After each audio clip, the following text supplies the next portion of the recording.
The Marcia Weekes Show. It's the Marcia Weekes Show. From Barbados to Africa, voices unite. Educate minds, elevate sight. It's the Marcia Weekes Show. It's the Marcia Weekes Show. From Barbados to Africa, voices unite. Educate minds, elevate sight. It's the Marcia Weekes Show. Talk truth, build roots, stories unfold. Motivate change, mobilize is the mode, that's the MR code. Hey, we growing, we know it.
The stockings shear and the wings and the feathers all over the place, and you know, even when they got the spring garden, there weren't nothing much to see. But yeah, everything was intact to the end. Yes, yeah. All of it was intact and looking good to the end. And yeah. I even went to the beach in mine. I had a swim in mine, and it was still intact.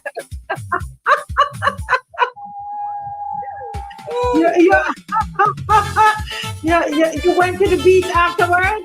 Yes, that's my new swimsuit. Wonderful. And you know that's a lot of people. Yes, I tell you, catch me in all sorts of small moments.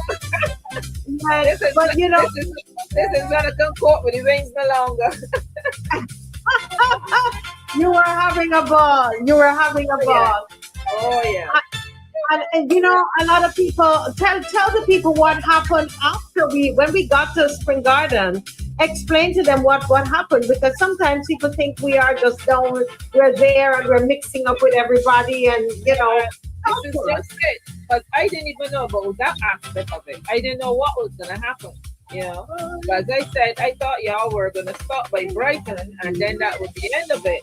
But right through Bridgetown Market, you know.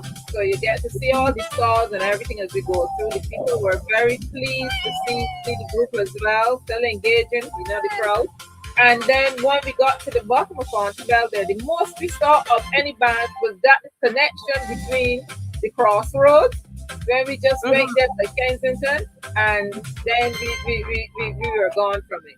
And that's as much as I saw for the day. It is only now when I went back and look at little clips and everything that I saw any of of the other bands. Because we finished all of Spring Garden and Blue Box. That was nowhere in sight. We couldn't even hear their music. Correct. We literally had the road for ourselves. What do you want to say to the viewers as we close this interview? We have 3 more minutes. Yes, that is what I would like to see. I would all these years that y'all been on the road, you would think that by now you would have enough more people would have come out and supported it differently. But I think that people be thinking so much about the costume, but we have to remember that it's more than the costume. It is keeping the festival alive, keeping it clean, making sure that our young people can be part of it in the future, and not that it's something that meaning that we have to keep running from and more or less think. I know the church is still going to because the figure is bacchanal and all that sort of rubbish. But we need to get away from that. We need to reclaim it and redeem it and make it that into a festival that our young people can understand its history and the roots of it and why we are doing it.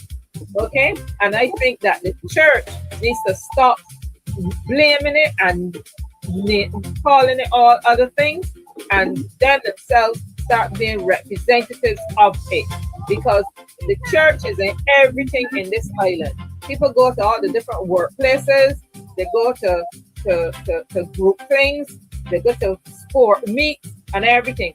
All them people that is around ain't Christian, okay, and all of them is doing their own thing, and you still got to be part of it.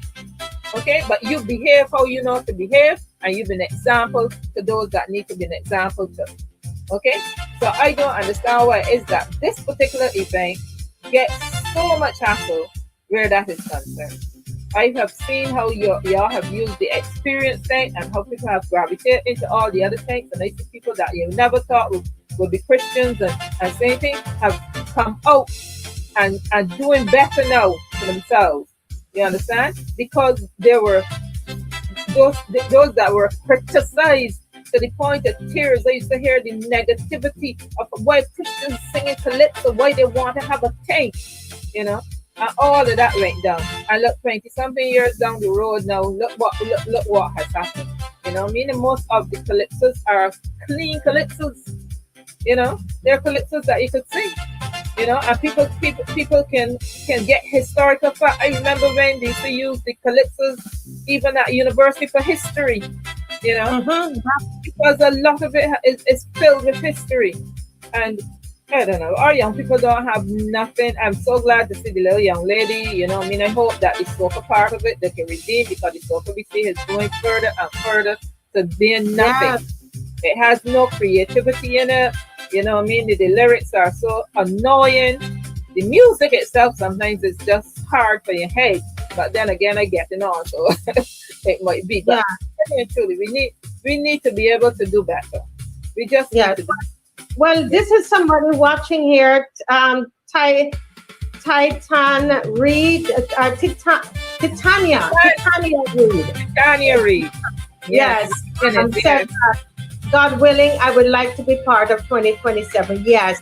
And what we want to do, we're going to talk about it some more, but more floats and all of that. We want to do more of that.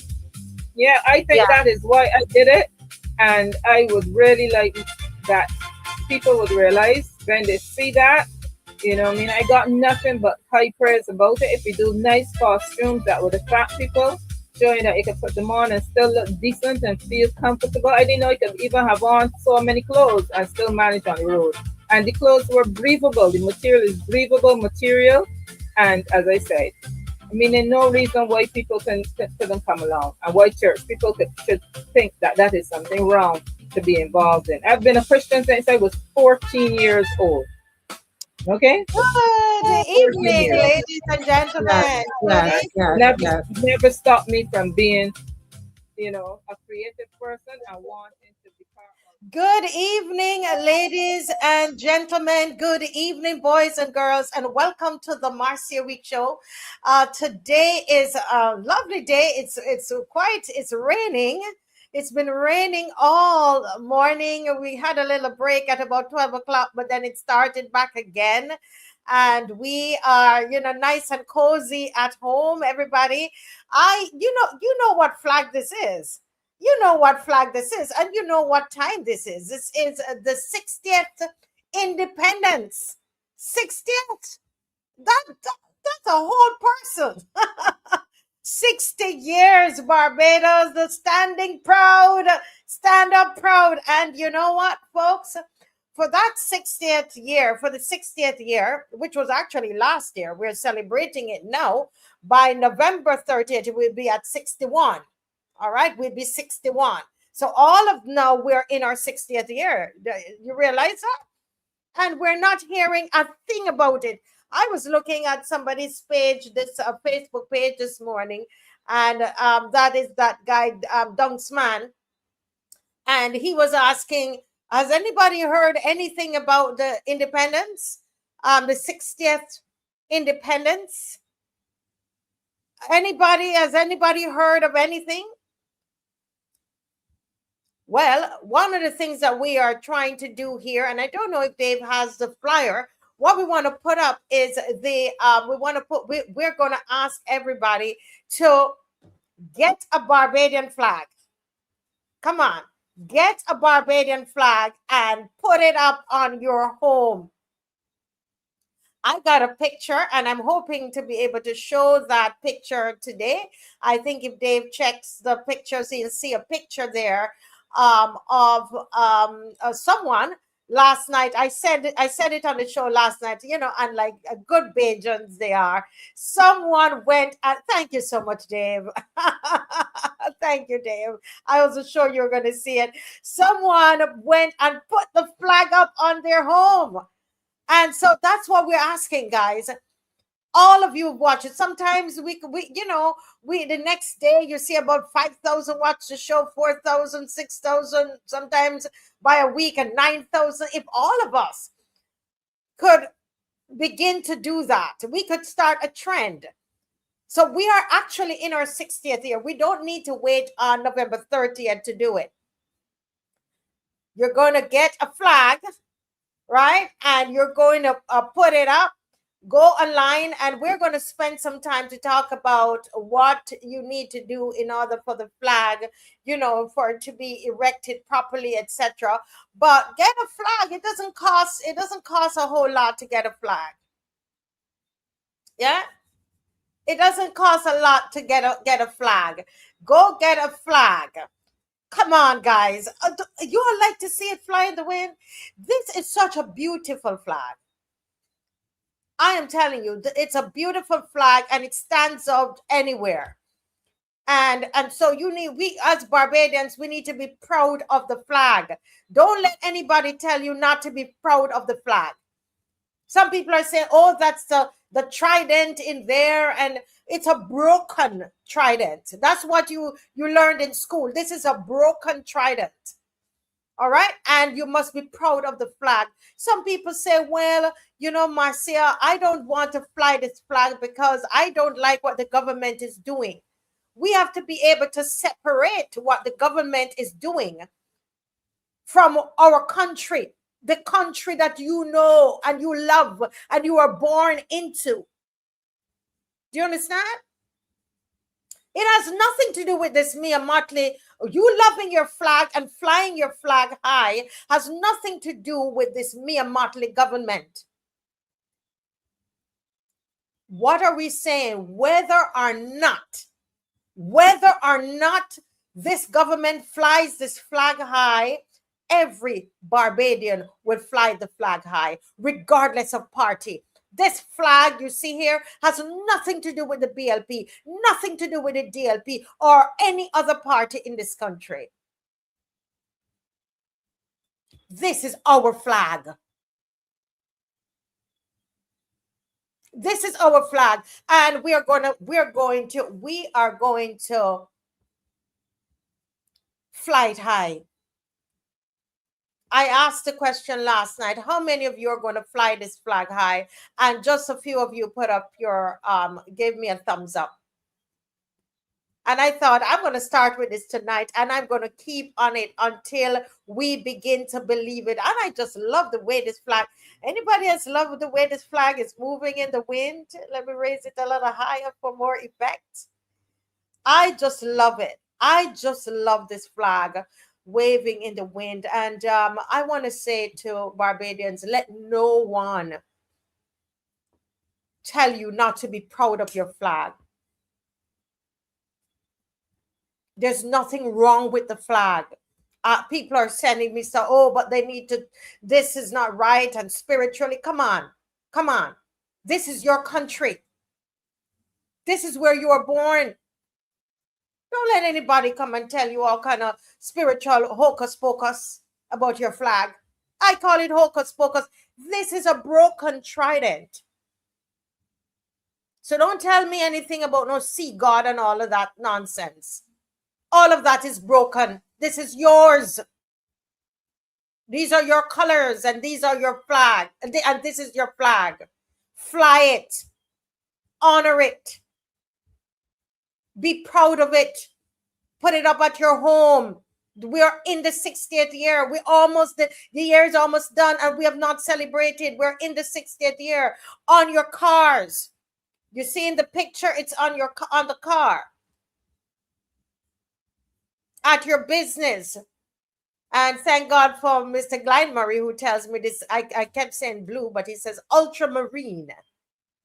You can't tell Mr. Murray any nonsense about this flag. It's the ultramarine, the gold, and the black. Fly proudly across this nation. Let me see the thumbs up of the people who are going to fly their flag for this 60th independence. As you're thinking about what you're going to do, and I hope you will decide to fly the flag, remember that this is the same flag that you saw touching the dirt. It is this same flag.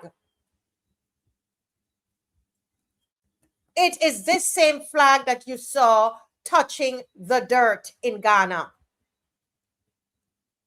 And people pouring dirt on your flag. And you have a moment to fly your flag, and people are still wondering if they're going to do it. Look at the comment section. I see 2 thumbs up in the comment section. What am I going to do with my Bajan people? What am I going to do with my Bajan people? John Clark. Good night, John Clark. He says he flies his every day. Mavis Lashley, good night. Mavis Lashley is going to fly her flag. Sherry Berry is going to fly her flag. Tyrone is going to fly his flag. So that's what? 1, 2, 3, 4 persons going to fly the flag.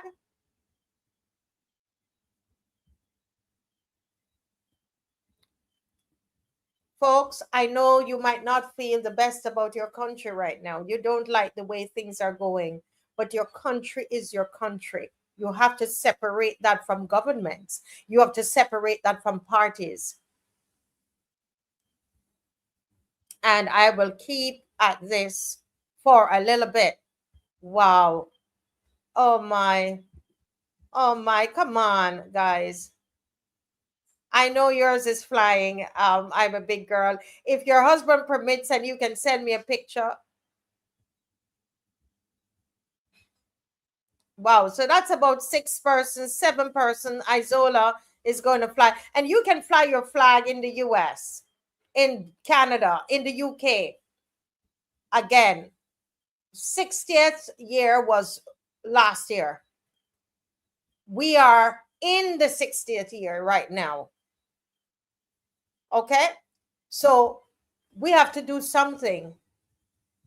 Yes, Miss Electronic Crazy, wherever you are, I know you're in Florida. Fly the flag, right? Oh, the flag is in the wrong direction, Sharon. What do you mean? I'm holding it wrong, Dave. Do I have the flag in the wrong direction? Is it the one on the... Yes, Calerts. Calerts is going to fly. Yes, get one, Lori Bob. Get one. Lori Bob. Yes, Sylvia. Sylvia said I made her get up and take out her flag, and that's what needs to happen. Yes. Do you see that after about 2 years of complaining that the prime minister will not wear the flag, we saw her a couple times with the flag on now? This is a big part of your identity. My flag is correct. Thank you. Because if it's not, I don't want to be flying it and it's not. Sandra, you have yours up. Can you put it? I know some of you might have your flag up in your home. Can you get the flag up on the outside of your home? I know I'm pushing you to be a little more extroverted. Bajans are more, you have that love in your heart, but come on, let's display it. Let's display the pride. Let's display the love. Get it outside. It's okay. All that, don't worry about the neighbors going to say. All that's going to happen, the neighbors are going to catch the spirit of it. Don't you think? Evra Ince is going to fly the flag. Sylvia, Judy Rogers, are you going to fly your flag? Sandra Carter, yours is outside. Can you take a picture of it and send us once it doesn't compromise your security? Send a picture and send us. Dave, can you show again the other picture that was up?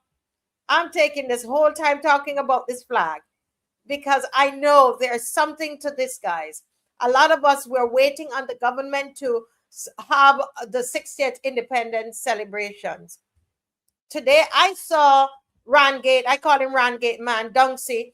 He put up a post and said, what is happening to the 60th? He's right. He is right. So we are launching. Somebody tell Dunksy that this is what we're launching. Somebody, if you connected to Dunksy, we can send that flyer and let him put the flyer out. We don't care. This is so Barbados. We don't care who started it and who did what. I am joining Dunksy tonight in asking what's happening to the celebrations. But while we're asking that, right? While we're asking the government for what they're going to do in that time, while we're doing that, we're not going to sit down and complain. That's not what we do on the show. They think that's what we do. We get up and we act. We have been getting up and acting. We've been doing it.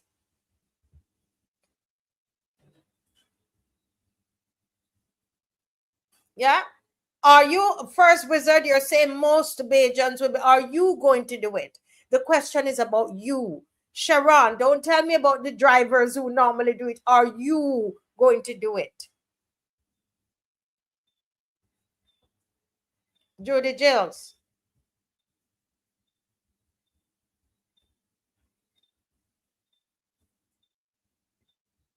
Yes, it must be respected.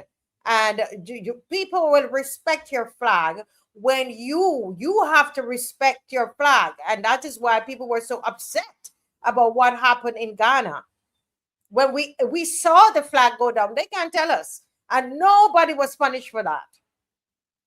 The flag touched the ground and the dirt was thrown on top of the flag. You should, listen, you have some people say, oh, but you got to forgive that and move on. You forgive, but you don't forget something like that. Yeah, that's good. Judy says, I will fly my flag. Yes. So we wanted to do that before we touch on anything else tonight. I wanted to really spend some time talking about this flag. This flag that you were so upset about when the dirt was thrown on it in Ghana by this government. What an opportunity right now to show what is in your heart concerning your country. get a flag. It doesn't cost that much. I don't think it costs as much as a snack box. I don't think so. I'm not sure. Somebody can correct me. Celia said that she will. Can you send me a picture like this person sent me? I won't say the name unless they give me permission to say the name. And each night we will raise your flag here on the show. All right? Each night we're going to raise your flag right here on the show, on your home. You could put it on your home, on your car, but it's a public display. I know a lot of you have it on your, probably in your office, on your desk. That doesn't count. Not this time. This is 60 years. All right. We're going outside, the flag outside. The flag outside. Okay. Sharon, you have not yet answered me. Are you going to fly your flag?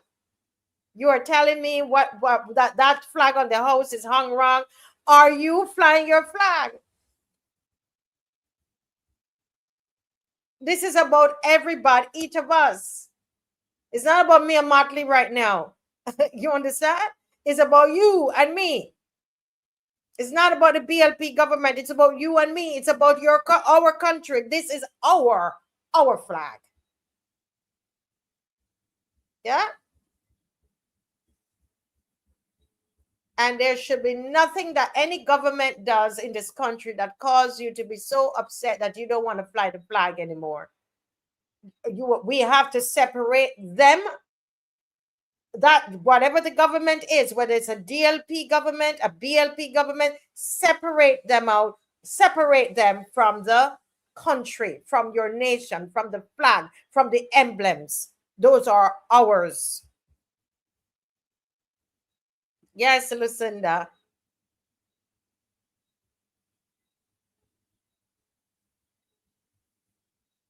No, I disagree with you, Hogan Yalu.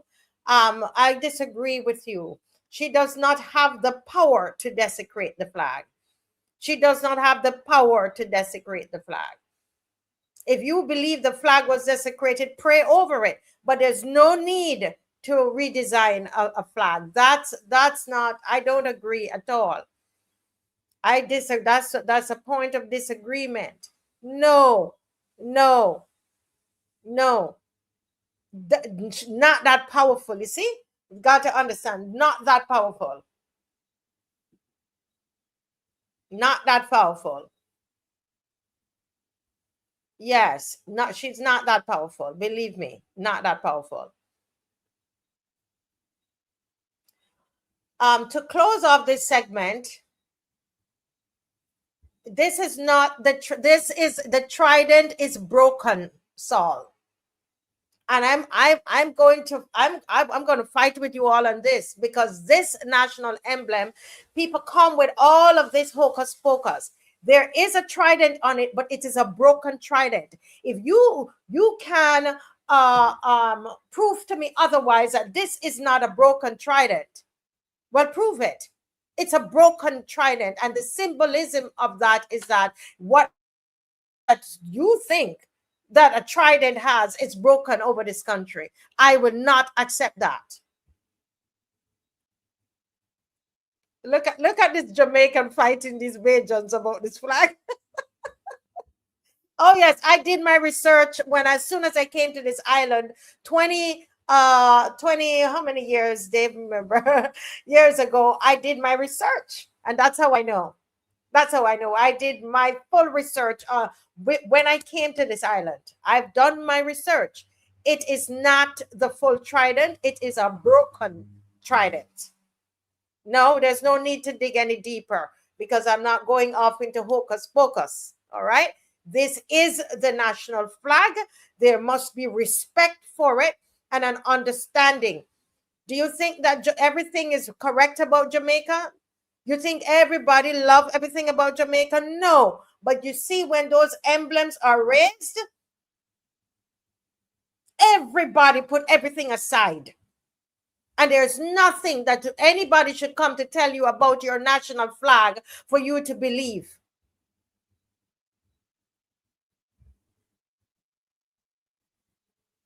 It is nonsense. I'm sorry for who that offend, but I am that. If you notice on the show, and Mr. Gaskin is going to come now, but I'm telling you, this is something I will go to war about this flag.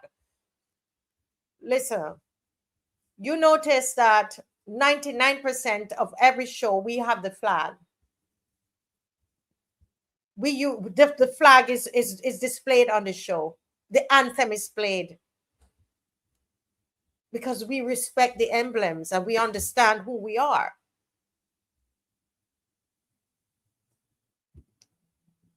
Oh, thank you, Electronic Crazy. I will remember that, then I forgot. We're going to celebrate that. We're going to talk about that a little later on. But thank you for remembering it, please.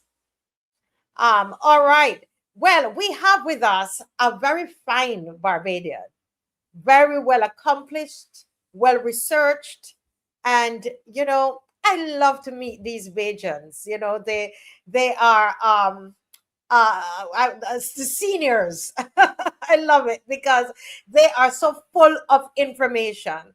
And I'm speaking tonight of none other than Maurice Gaskin.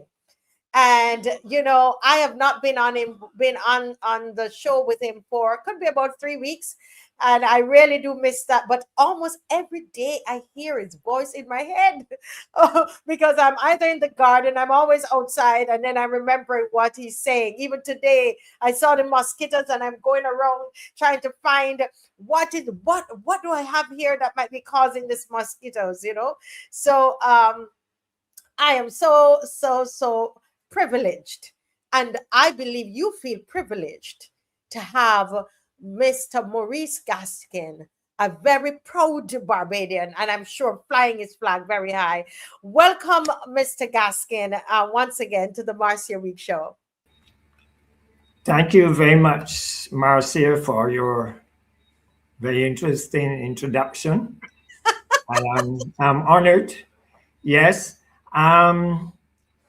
I wanted to look at 3 things this evening, but I don't think I'll be able to get in all.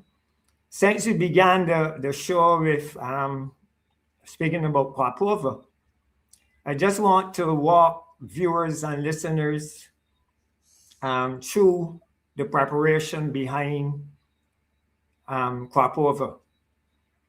So what happens is that the NCF invites a cadre of persons to the Daphne Joseph Hackett Theatre in Queen's Park.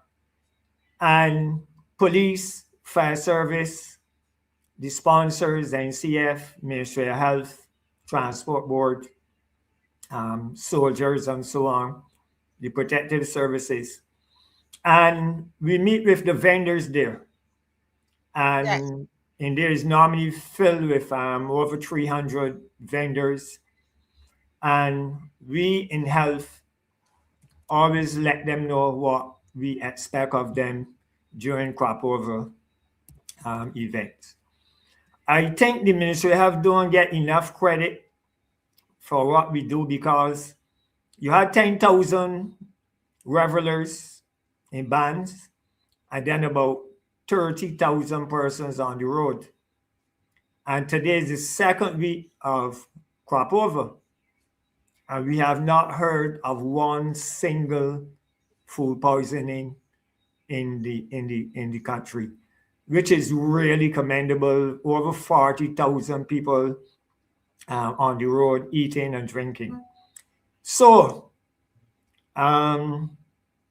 what happened is that after that meeting at Daphne Joseph Hackett Theatre, suppose there's a like pandemonium and Piccadilly crop funnels at Botanical Gardens. The NCF then invites the same cadre of persons to a spot meeting at the Botanical Gardens, and is normally held on a Wednesday. So health, fire, police, soldiers, transport board, all the different entities involved with crop over would meet on the Wednesday. And while we are at that meeting, I will send a representative there, or myself will go along with one of my colleagues. And I would ask the NCF how many tickets they believe they would be selling for that particular event. And I just want viewers to understand that the reason why we ask that is that at Botanical Gardens, there are some station water closets there and hand washing facilities.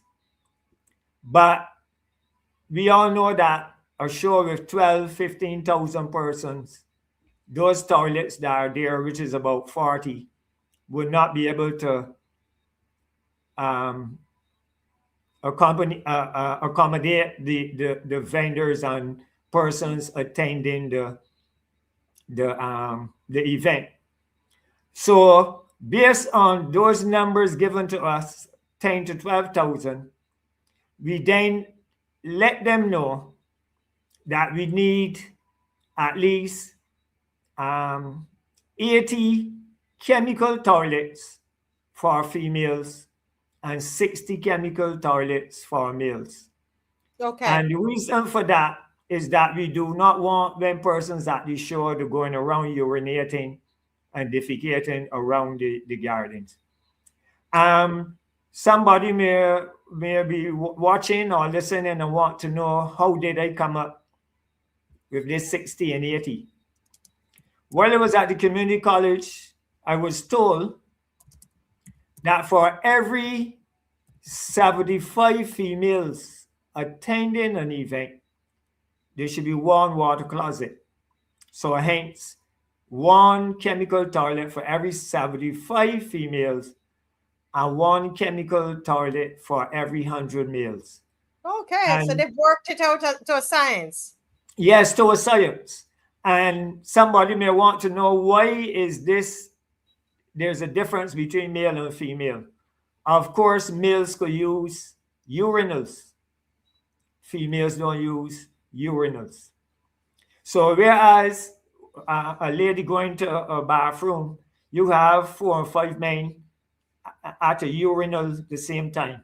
So the difference, 75 for every one for every 75 females, one chemical toilet for every 100 males.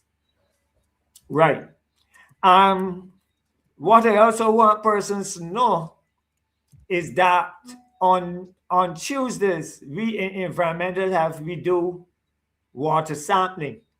So seeing that the vendors will be washing wares and dealing with water and food, we will go to the Best Dos Santos laboratory and we will get 8 sterilized sample bottles from the Best Dos Santos lab, and we will go to NCC Botanical Gardens on a Tuesday. Because the show is the Friday, we will go to Tuesday and we will take water samples from the kitchen tap, the bathrooms, the outside tap by the garden. So we will take the water samples from a number of areas.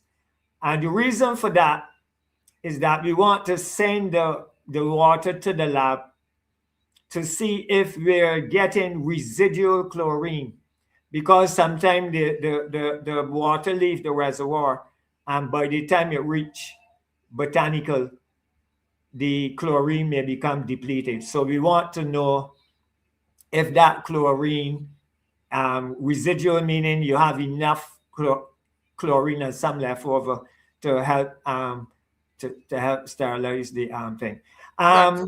What we also do, knowing that the show will be the Friday and we did the water sample the Tuesday, we would ask the lab to give us a report as quickly as possible. It comes as priority. And then based on the findings of that water sample, we will contact the Barbados Water Authority and ask them to increase the chlorine level or whatever in the water, so that persons using the water, it will be safe. After that, the show then starts, say, the Friday night. We would, based on the numbers and the number of vendors, because you know, I was on the show already and I give you some jurisdictions, the polyclinics around the island. So saying that botanical falls into Eunice Gibson Polyclinic, Yes. all vendors who will be selling at botanical must apply there for a temporary license. And that temporary license lasts for 30 days. And when you apply, you should apply at least 10 days before the event. And the reason for that 10 days before the event is that we want to have enough sufficient time to inspect the premises of those persons who will be selling the food. So 10 days before the event. When the person applies for the temporary license, is valid for 30 days, and they must submit a valid medical certificate from a medical practitioner. Once we approve it, we give you a number, and then on the day of the event, we will have about probably 15, 16 officers coming around, checking your food, making sure that you have the proper hair restraint.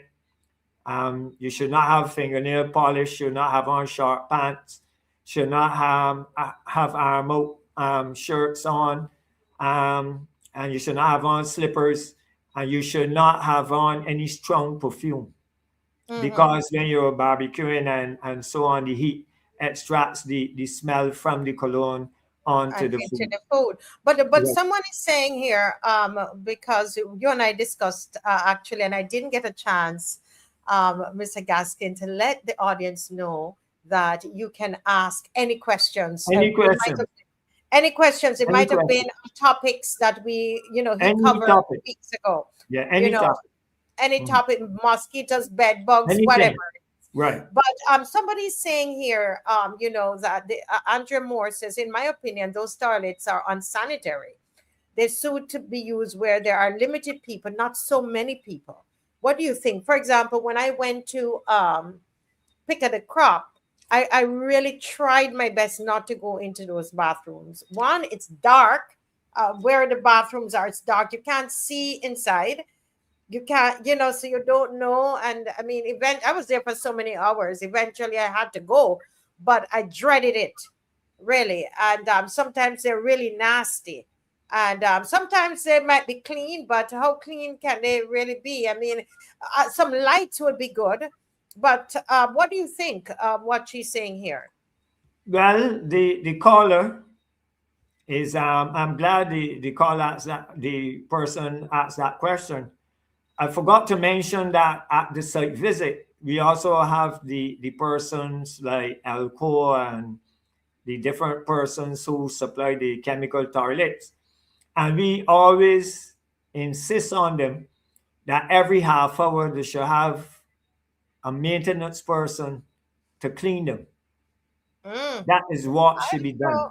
I don't know if that is being done. But it is not done all the time. I know when I was at Morris Bayer and you had reggae and soca on the hill, we used to ensure that you had 36 vendors and so on, which is not a big set of vendors, and we used to ensure that every half hour somebody from the company will come and clean and sterilize and wipe down and clean the chemical toilets. I was at Kiddies Kaduma and I used one, and it was pretty good. It was pretty clean. Yes. And as you said, I think the lighting, that is something that I would suggest to the senior management. I will let them know that the lighting need to be improved around the chemical toilet so that you could see and so on. So we inspect the food, and any food that we suspect is off, we do what is called organoleptic testing, organoleptic testing. In other words, we take some of the food Yes. and we taste it. Ah, Yes. hold a minute. You think the food is off, you taste Organoleptic it? testing. I never heard. Tell me what it's called. Spell the word. I'm learning new things, guys. Organoleptic testing. Organoleptic testing. Oh, okay, I get it. And we taste the food. Organoleptic testing. Right. And this is the thermometer. You can see the thermometer. I tend to like this probe thermometer because I push it right down in clean it with alcohol and push it, insert it around the food. But now this with technology, there's infrared thermometer where you use like a gun and you spot the light onto the food. And to me, it do not penetrate the food, and you could get a false sense of reading. So I tend to like this probe thermometer to push around the food. And the cold food should be 4 degrees Fahrenheit or under 40 degrees, Fahrenheit, 4 degrees C, and then the hot food should be at least 140 degrees. So let me ask you. So if I'm selling my food and the food is not at the right temperature, then I have to throw away the food? Well, we based on when we look at it, we may ask you to add some sternos. Okay. We may have to increase the sternos and put some more heat up under the food and so on. But if it's really food like that could cause a serious food poisoning in a hurry, then we would confiscate that food and we would denature it with bleach. We usually have a truck on site that would have carried the tables and carry our equipment there, and we will have a whole gallon of bleach to throw the bleach on the food. So that is in a nutshell some of the things we do at the show. Some of your viewers and listeners normally would take a vacation, a staycation at a hotel, and you'll be surprised to know that the Crane Hotel has 148 pools. So there's actually a pool for every room. Hold a minute. The Crane Hotel has 148 pools. Oh, they have some of the small outside. Okay, I know what you mean. Outside of the apartments. Small 2,500 gallon pools at each room. And then there's a 50,000 gallon, two big 50,000 gallon big pools that is for all the guests. But then you have your own private pool. So when I was at St. Philip, while most of the officers will leave the power plant around 4:30, sometimes I had to remain there until 6:30, maybe 7, because there's a guy that used to inspect those pools, and he would put about 60 licenses on my desk. So we have to stop in the evening and sign those 60 licenses. Yes. Because the hotel must apply for a license under the Hotel Licensing Act. They must also apply for a license, restaurant license, and they must also apply for the pool license. So let me ask you a quick question. So that pool license, it needs to be renewed after a certain time? It needs to go from January to December, yes. And the reason why he has to inspect the pool, years ago, training is extremely important, and retraining. And as we go forward, you get things becoming more high-tech. Years ago, say about maybe 40 years ago, you would get a hotel, get in a jail worker with a bucket of chlorine and just fling it in the pool. We don't do that now. There's a formula you work out based on the gallons of water to chlorine. So we there's a formula that we use, and there's a kit called a colorimeter testing kit that we dip the water, and based on the color with the solution, we will know if you're getting enough chlorine in the pool. Yes. So each and every one of those pools are tested, and I think there are about over close to 3,000 pools in Barbados that we have to inspect. Oh my goodness! Wow. Yes. Yeah, you know, there's so much work you guys do, and we are not even aware of it. We just go to the pool, and you know. Correct. Yes. I'm sorry, you were saying something, sir. You're correct. And you know, if you play the lottery, Marcia, and you win the $500,000 in the Mega 6, and you decide to add a pool to your home, we would not bother you. That's your own pool. But as long as you make that pool public, like you rent it to me to hold a pool party, then it becomes a public pool and you must apply for a license. Really? So Yes. if I have a pool at my house and I'm going to have a birthday party and inviting you know, persons outside of my family, I would I would need to No, because that's your own recreational thing. If you now renting that pool to someone to use, okay, right, where I bringing in each and every boy from all the boat and thing, then that become a public pool. I understand now. And what we do, we did some training with at least 4 officers, and they're strictly responsible for, especially down the West Coast, down Sandy Lane, that whole stretch, they're filled with pools. With pools. So yeah. So let's complete what you're saying, and then let's address what's on the screen. Go ahead, sir. Right. So the pools, that is what we do. The BTI, they also work in collaboration with us to look at the licensing of hotels, and they're going and check the hotels to make sure that everything is also in order.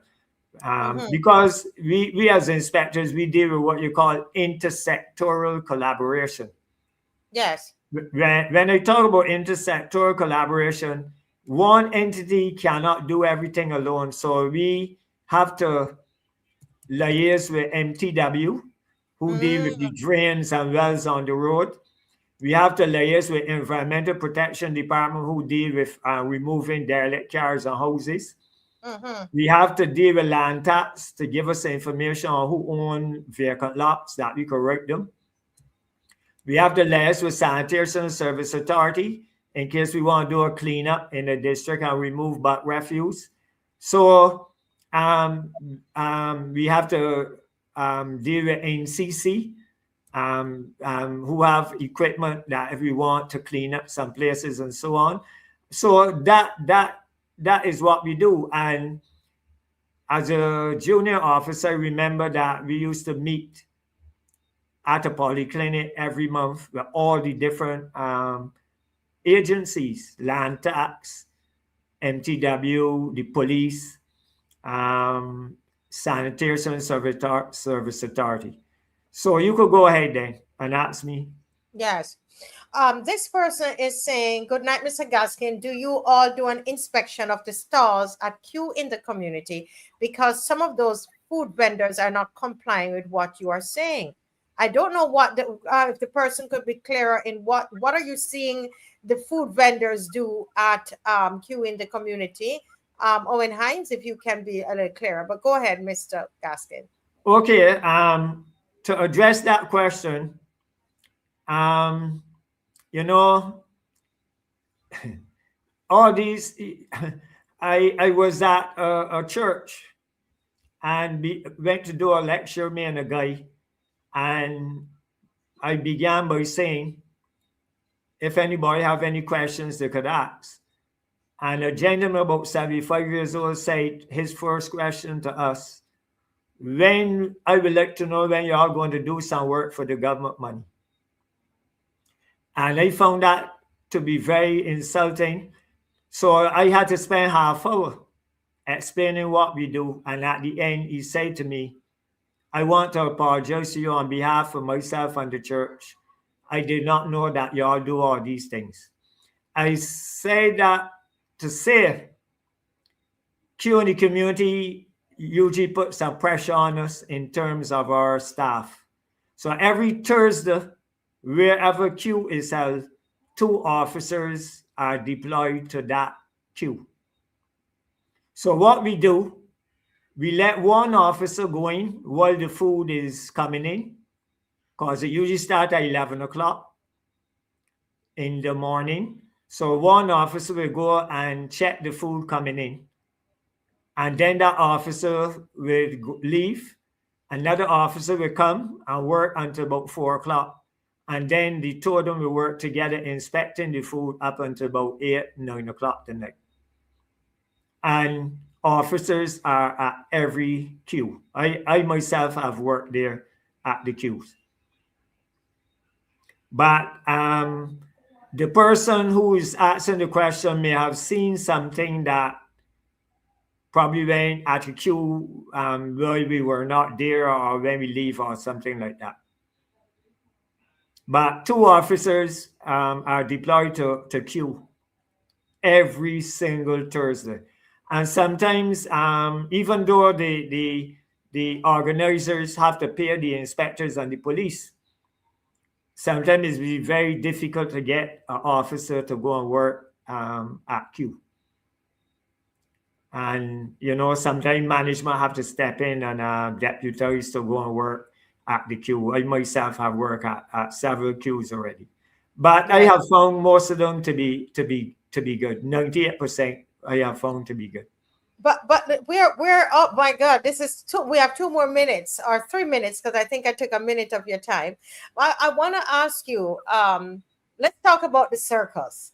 So what role would you as the environmental protection agency, what do you do in preparing for that event? I don't think you're the Environment Protection Agency. I'm calling the wrong name. Environmental health. I'm sorry, environmental health. What role would you play at the circus? Now we know that the circus is now being moved to the garrison. What role are you guys going to play? You know, I began by saying that this temporary license, and you have to apply.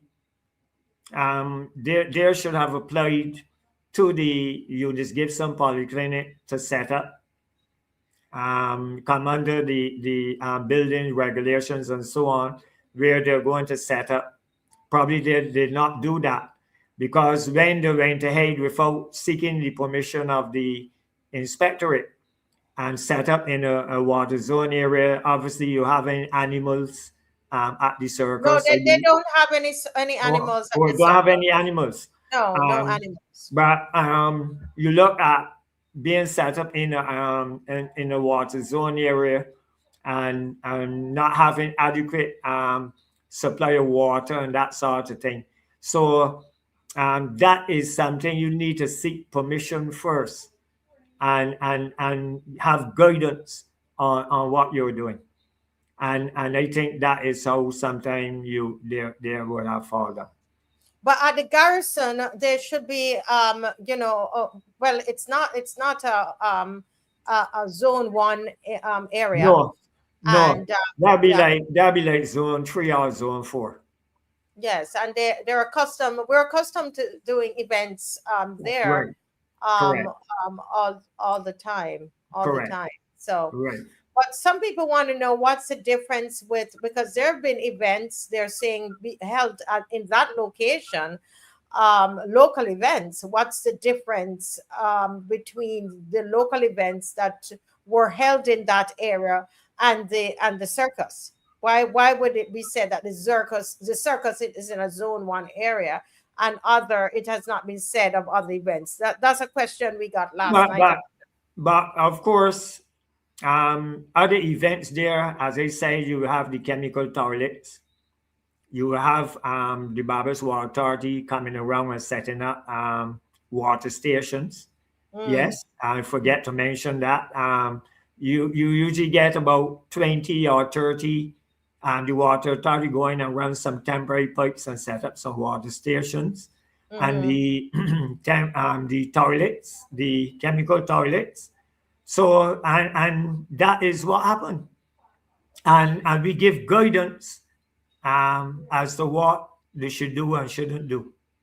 So you're saying that if you have chemical toilets and you have all the, you could set up in a zone one area, then you could do an event Well, in a zone one area? as long, you see, in the zone one area, and when I was at the college, and you say you had to set up in the zone one area, your well, because you're pulling water from under the earth to drink, your well should not exceed 15 feet.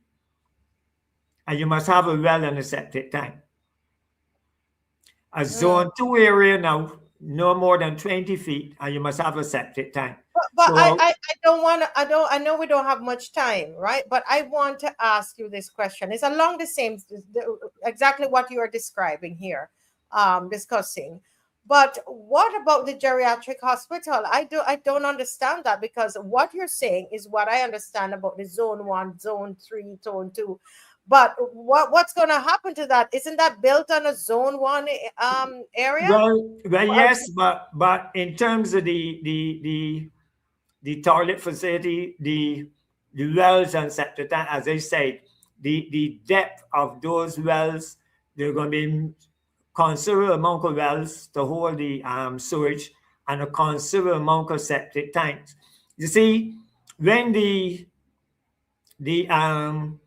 sewage come from you flush the toilet, it goes into the septic tank, and what we do, we use horse manure as a starter in the septic tank, and that's supposed to hold the sewage and break it down for at Okay. least 24 hours before that is transferred then from the septic tank to the well.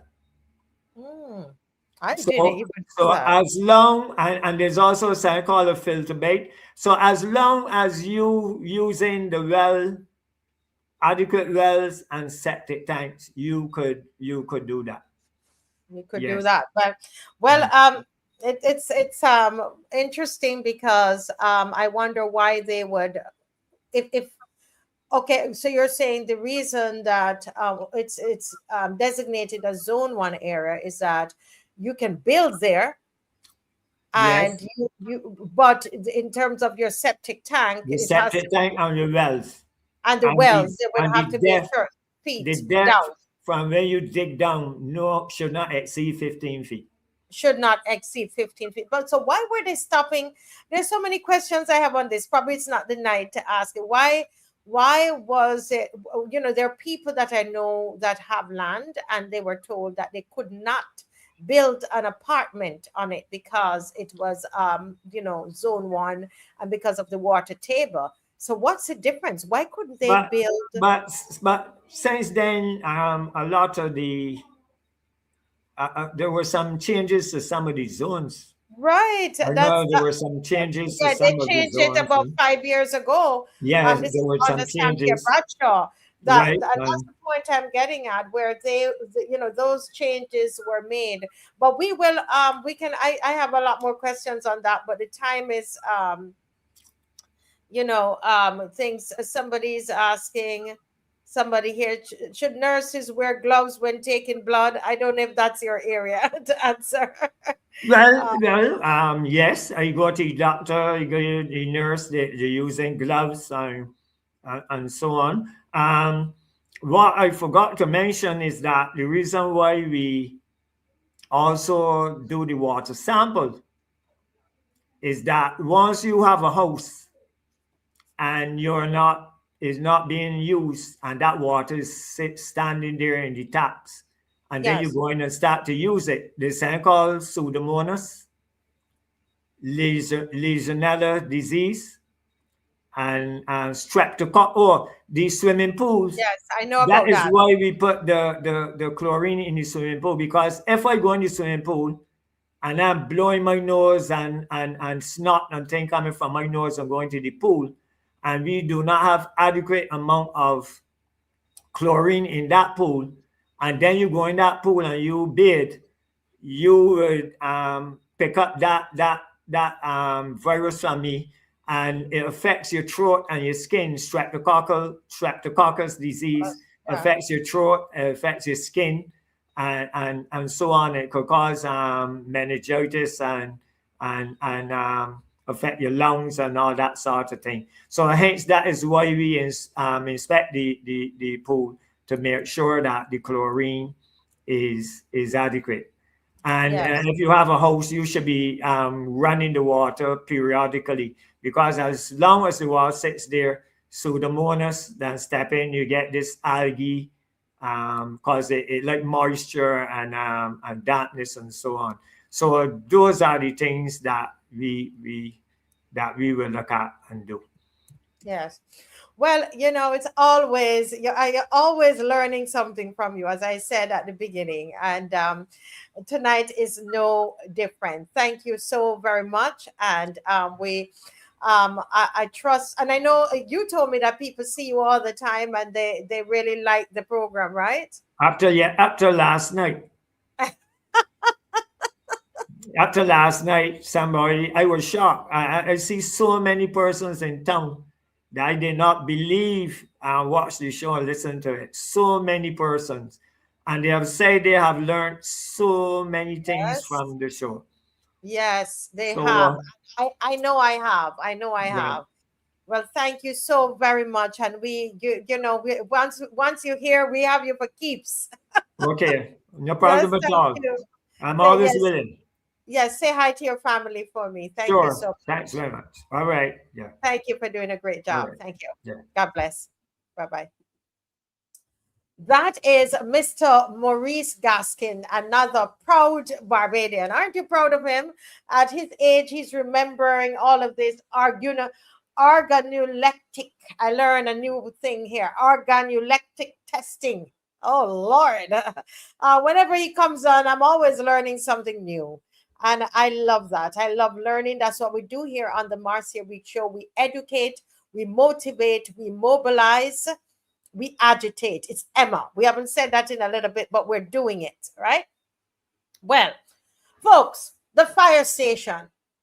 Tonight, our general topic tonight is Barbados, the circus continues. Workers' concerns, administrative failure, etc. Tonight, folks, before Dr. Derek Alleyne joins us, let's talk about this new fire station. You would remember that when there was a leak in the bathroom, when the new fire station, when the bathroom was leaking, do you remember that? We brought that picture to you. We brought the picture to you, to Barbados. And those in the fire station, the firemen there, the fire personnel told me that they came in and they fixed it because we highlighted it on the show. But then guess what? Weeks later, it went back leaking again. So Dave has a picture there. Thank God for Dave. Dave is doing such a great job, I must say. Dave, can you put that up? So the first time that we knew that something was wrong with the construction at the fire station was with this. Let me move this big banner from here so you can see. You remember this? This is your fire station that all those millions of dollars. And we were told that this was going on for days and days, just going on. It doesn't turn off. It doesn't turn off. Well, we have a different issue this evening. The little rain that fell. That's a little rain. It's not even no hurricane. It wasn't even a full storm. Right? But guess what? The fire station flooded out. The new fire station in the Pine. So what would have happened if there was a fire this evening? The fire station underwater? The fire station is underwater. And this is why, you see, we talk about the circus. It's a spending, and then poof, the money disappear. Look at this. They had to bring, what is this? Is a pump? They're pumping off the water? This is crazy.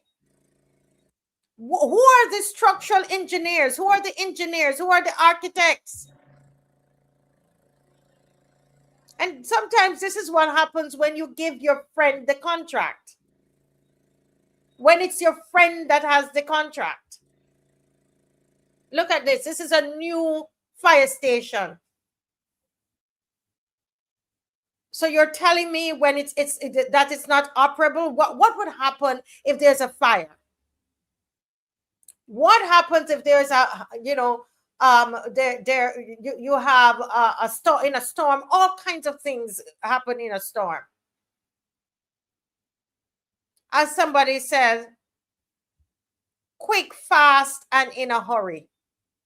That's it. Miss Murray in a hurry. Miss Murray in a hurry. And they did this so quickly just before elections. You remember that? And all of them, these clowns. Dave, can you find a picture with these clowns who were the fire station was done, and they were standing there, all of them, and all the speeches. You remember that? We showed you that on the show. All of these here in this clown car.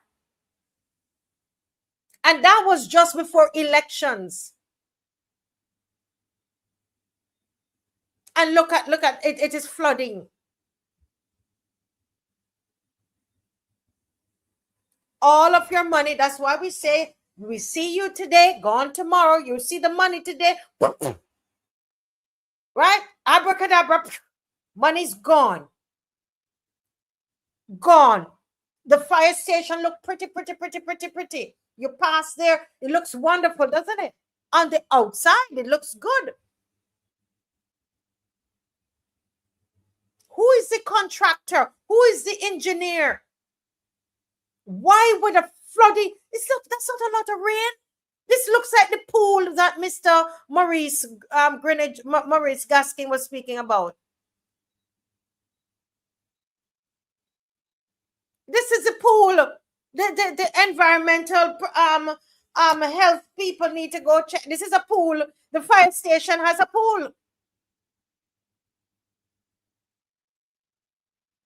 This is what this clown government has done, and they keep doing it over and over because that's all. They can't do anything. They can't do anything that's different.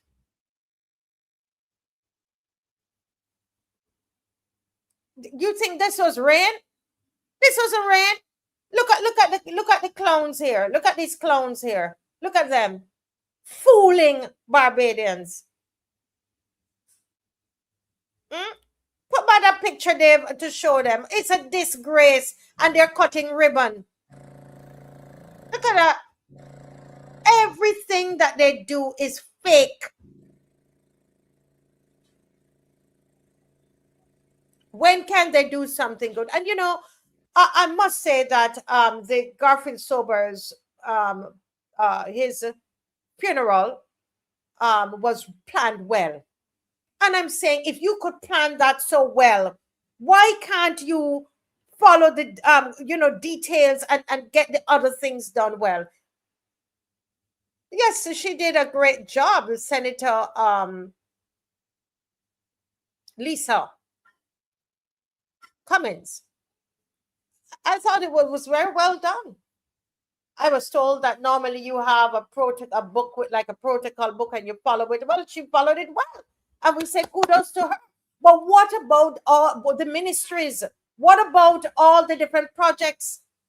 Look at them. This was just before elections. Look at them tricking you.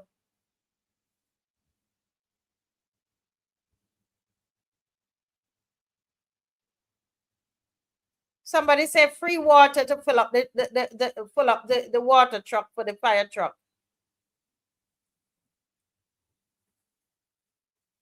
Yeah, that you're right.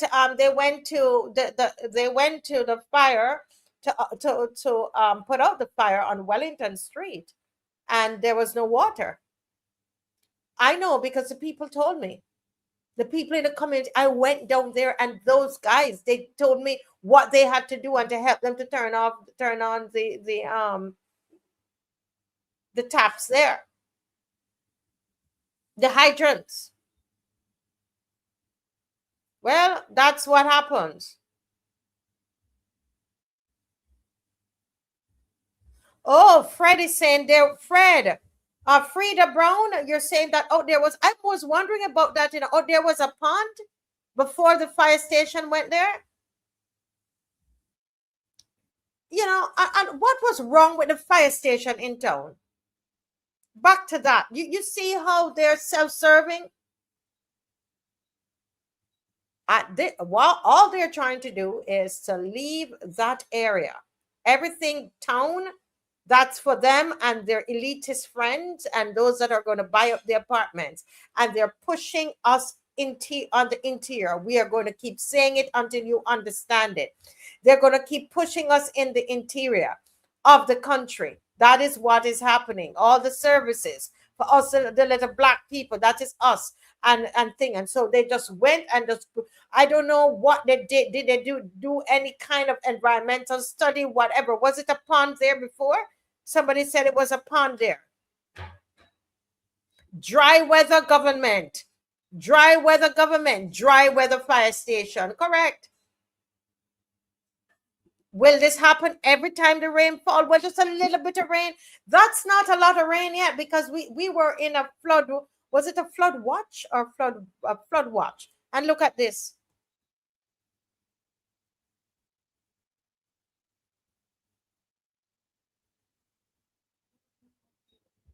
Huh? What's happening in Dubai? Right? So, somebody said the rain came so that they could test the equipment. Oh, my Lord. Oh, my Lord. That's it. That's how we call it. They see the circus continues in Barbados. Anytime you see them, and they're so proud, want to love, to be cutting ribbons and all of that. That was all trickery. The trickery that occurred during just before elections. But let me just look at just tell you something really, really quickly about this, the watchmen. Now, anybody out there have children who go to primary schools? You have a grandchild in primary school? Anybody? I want to take a few minutes, folks, to ask who is watching out for the watchmen? Who is watching out for the watchmen? I was sitting here minding my business, and a watchman from the schools called me. And I have, done my very best to check out his information. So I'm going to share that with you tonight.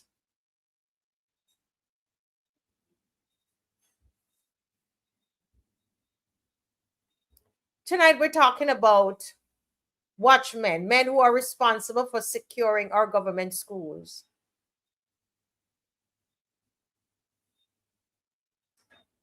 I'm going to protect his identity tonight because that's the Barbados we now live in.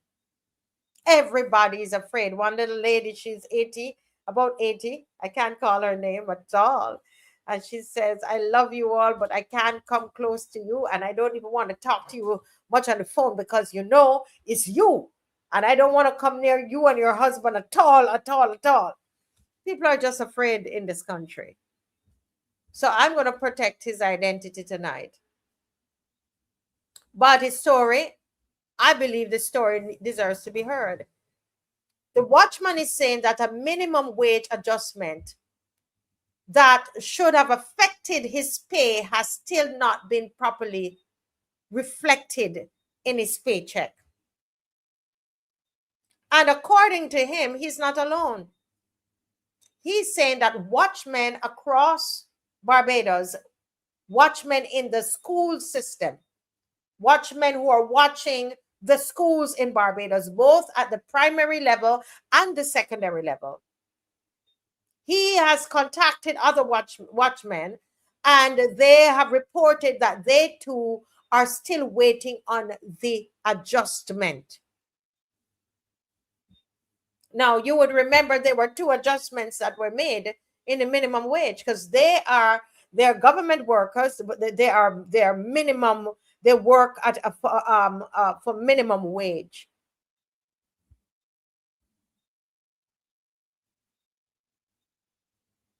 I'm asking the government to please clarify this position.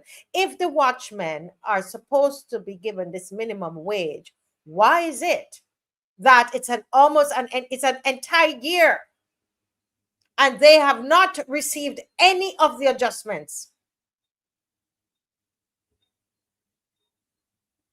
These are the people who are securing our schools. When I spoke to this watchman, he says to me, Marcia, we work 12-hour shifts, 6 days per week. That's 72 hours a week. 72 hours. What about the overtime? No overtime for them?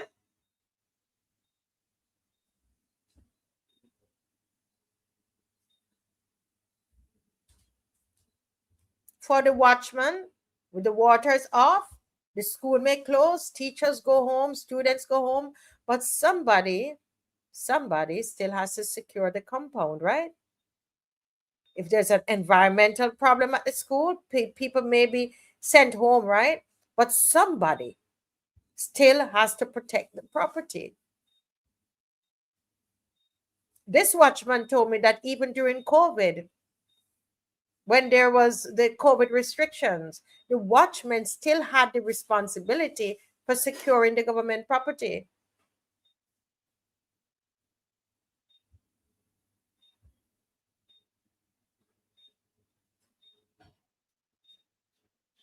And they have been waiting months and months for their correct pay here in Barbados. And so we are speaking directly to the Prime Minister, who says, and we agree with the Prime Minister, that when a person works, the person must be paid. How many of you agree with the Prime Minister? We all agree. She says that they should get their correct pay and they should get their pay on time. So tonight we ask the Prime Minister on behalf of the watchmen of Barbados that watch our schools, the watchmen in our schools, can you please sort this issue out? This is not acceptable.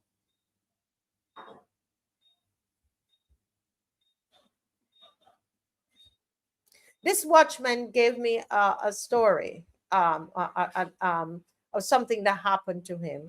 He said that because he's not getting a lot of money, as you know, it's minimum wage he's getting. And so he knows he has to do something on the side. He has his children. He's a good father. And so he decided to bring some things in from, overseas. I guess he's going to do some buying and selling. And when the goods got to customs, he had to pay money to clear it. And so he needed a loan.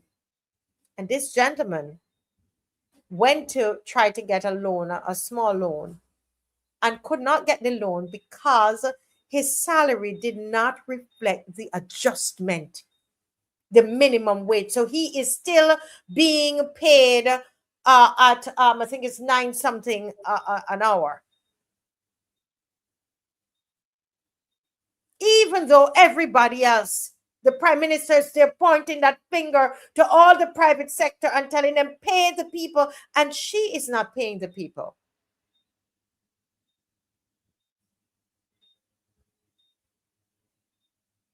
And that gentleman, he lost out on that loan. He could not get the loan. And you know what ended up happening? He then had to put the goods in storage and find money to pay for storage. To this day, he's not able to sell the products that he wanted to sell to help himself and his 3 children. Do you see how the poverty cycle keeps, turning over? Here is a man, a young man, trying to make something of his life, working, but not being paid. This government are not being paid his correct wage. He has to pay, and he's trying to do a business, can't get the business done.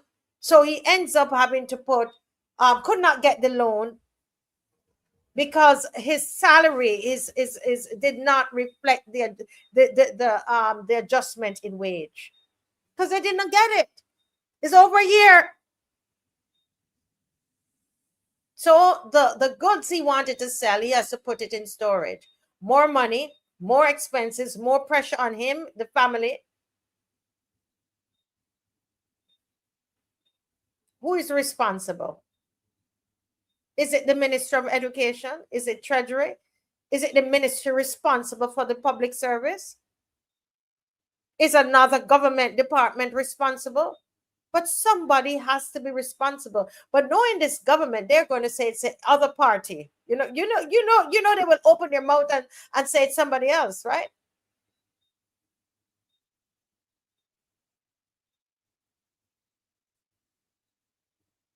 It's not the worker's job to try to figure out who is responsible for paying them. Who is responsible?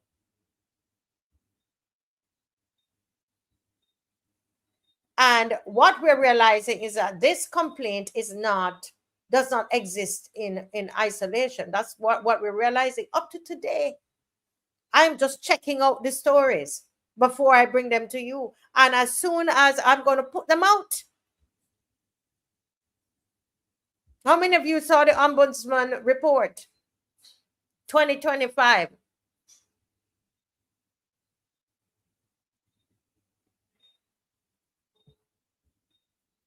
The thing is this, that because it doesn't concern you, we can't just shrug our shoulders and move on. This is a gentleman who is trying to pull himself up. And this government is like he's in this well, and he's trying to come up, and the government and kick him on his knuckles, and he falls a couple feet down, further down. That is what has happened to this watchman. He's not home begging people anything. He's working. Pay him.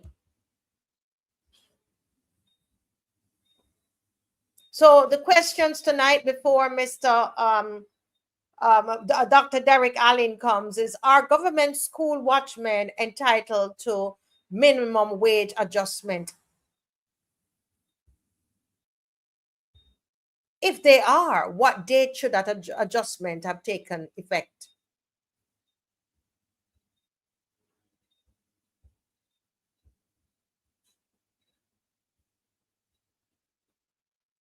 Remember, this man still has rent. He still has to secure the school. The watchman still has to turn up. Whether, you know, he still has to, somebody said, well, he doesn't leave that job to and do what? He still has an electricity bill. He still has food to pay. He still has transportation costs.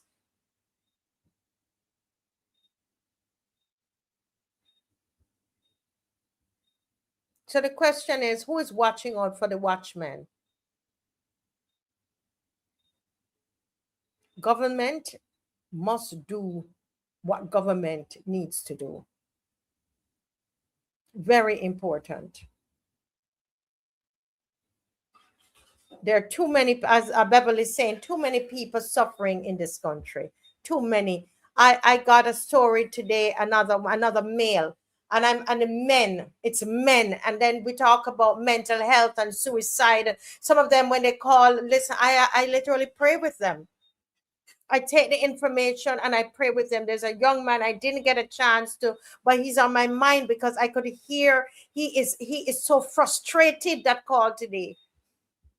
And I saw on another blogger thing that where she's saying, what has happened? Why is it that they're not reporting the suicides?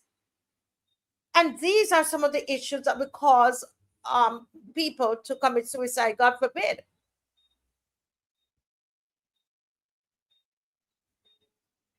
There is just too much suffering at the hands of this government. You know, I'm still waiting on Mr. Alleyne to join us, but I'm going to read some of your comments.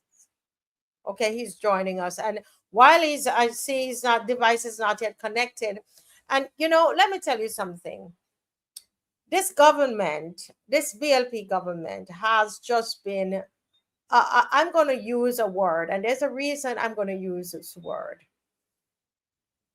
And I can use this word because I listen to the people as they call me. They will tell you as early as the morning comes. You're getting them, and I'm taking the notes. I'm doing the best that I can. I'm trying to reach out. I'm sending information to Strickland, to different people who can help them, asking Ms. McLean, asking this person, trying to help them. And the thing is, this is an oppressive, wicked government.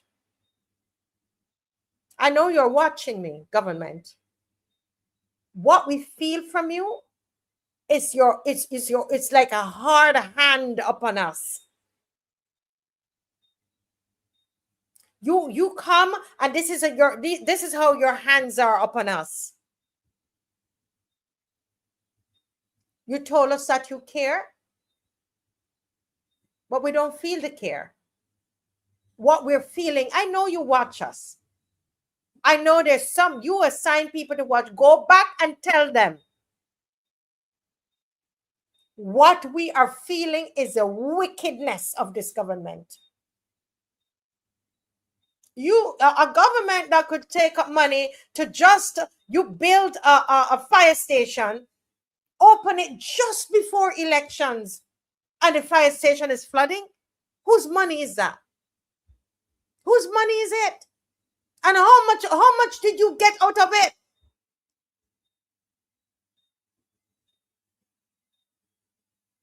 What cut did you get out of it? We're hearing the stories. We can't call the names, but we're hearing the stories. That's a wicked government.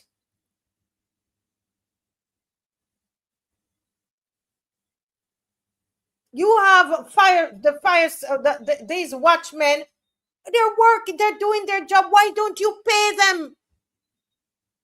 What is due them is what some of you use for parties. You could just buy drinks with that. You put on a party and you buy drinks with it, or buy an outfit. You think that people should be, you put on a little 2 cents and a little dollar something on the minimum wage, and people should be a year later begging for it? You're a wicked government. And that is why I tell you, do you see that it's unraveling? Your wickedness. You are so wicked that your whole belly turning out. Mr. Alleyne, let me see if he's ready, because I tell you, I cannot. I have some things in my mind to tell them, and let Mr. Dr. Alleyne come. Dr. Alleyne, let me know if you're ready. At the end of before the show is up, we're gonna read that resignation that I see floating around. I don't know if it is true, but I'm wondering if this boat is sinking. But you see, when you're wicked, when you are wicked, your own wickedness, you can't even stand it. But let me know, Dr. Alleyne, you ready? He's still moving around. He's settling himself. Give me a thumbs up if you're ready. Give me a thumbs up. Yes, he's not ready. It doesn't show me a thumbs up, Dr. Alleyne. I don't know if Dave can give him a call. I'm waiting on Dr. Alleyne. Seem to be having a little some challenges there. Ready?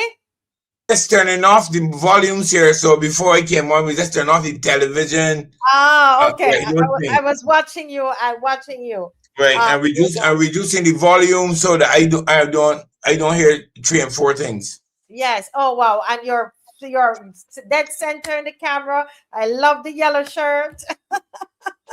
Yeah, this is your favorite shirt, so I got it. Yes. Listen, Marcia, they don't let you tell me. But you know the truth is, we don't care. No, don't care. They gonna like us. We are honest and we speak the truth. Correct. I want at the outset to thank you for the continued vigilance and hard work you do to keep this program going. Barbadians may not know what it costs to get it running. They may not know not only the financial cost, they don't know what it is to your family, the pressure it places on you, the pressure it places on people who come on your show. I want to thank you for the perseverance and the determination to give Barbados a voice. Because without the show, there's no alternative voice to the government that has now become Motley's plaything. And every time people say they thank me, I thank the people of courage who come on this show, the people like yourself, the people who come on and put themselves out there, because it takes a team, and I really believe that the viewers who come and, who send me the things, send me what I need to investigate, those who financially support, pray, it's a whole team of us. So I take it and I release it and give it back to every single Barbadian, because this is about us, guys. It's all about us. Marcia, I tell you, I had things to do today. I had I got doing a presentation for C2 Sab on Wednesday on social policy, social partnership, and I was busy trying to get it ready so I do not make statements that are unprofessional and unacademic. So yes, I was busy doing that, but I could not miss the show because there are things happening in Barbados that we need to talk about. Yes, sir. And I made myself available, and I sent you a paper today that I hurriedly put together. Listen, I sat down and you see the smile on my face. I was reading it and I was smiling. These people, listen, we just had Maurice Gaskin on. You're now on. Let me tell you something. The education that you all received, you have not wasted it. This man, it can write. This man, Derek Alleyne, I love writing, and I that's the thing. I love all of that. I love literature, and I read it. This is how I was reading it, smiling. I enjoy writing it. Trust me. I could feel. I felt it. That's why I was smiling. So I'm just gonna give you the platform and just let you go at it. I got to admit to you, I have And I didn't ask permission for them to call their names, but I have some very good friends and editors who keep me legal, up to date, and contextual, you know. Yes. Guy Samir used to do my editing. He's not done recently, but he used to edit my stuff for me. My friend, a very, very bright man. I love him. Very bright man. David Boyne, who does my edit for the language and context. Now Ralph does some of my legal advice, and so I don't get myself in trouble. And Ray Gibbons, who looks at my stuff and makes sure that it is sweet. He like the sweet part of it. And I don't write anything and publish it. I send it to 4 or 5 people to tell them, are y'all comfortable that this is something that the public will read? Yes. Because it's not about their Alleyne. It's about getting a message out there that allows Barbadians to see past the facade that continues to direct public thinking in Barbados. So we got to move past that. So I prepare information, I hand it to those guys, and they produce it. And so the things that everybody will find on their sets is not their Alleyne alone. It's a little group of people who are making sure that I don't get myself in trouble, and that the message is contextual and sophisticated, and also at the same time simple enough that ordinary Barbadians can read it. I want to thank all of them. They are beautiful Barbadians who have Barbados' interests at heart. And today I took note. Marcia, you are unbelievable. The Auditor General report, Marcia, we can talk about that, but let me. You mean the ombudsman? They're talking about ombudsman. Sorry, but it should really be the Auditor General, not the ombudsman. It should really be the Auditor General. The ombudsman ain't got the same teeth as the Auditor General. But I know I sent that to you, but I want you to go into your into the article that you wrote first, and then we will go to that. So I give way to you right now. No, I say is that we really should be getting the Auditor General's report and not the Ombudsman. Right, Ombudsman ain't got as much teeth. The Ombudsman is 32 teeth, and the Auditor General got 36. 36.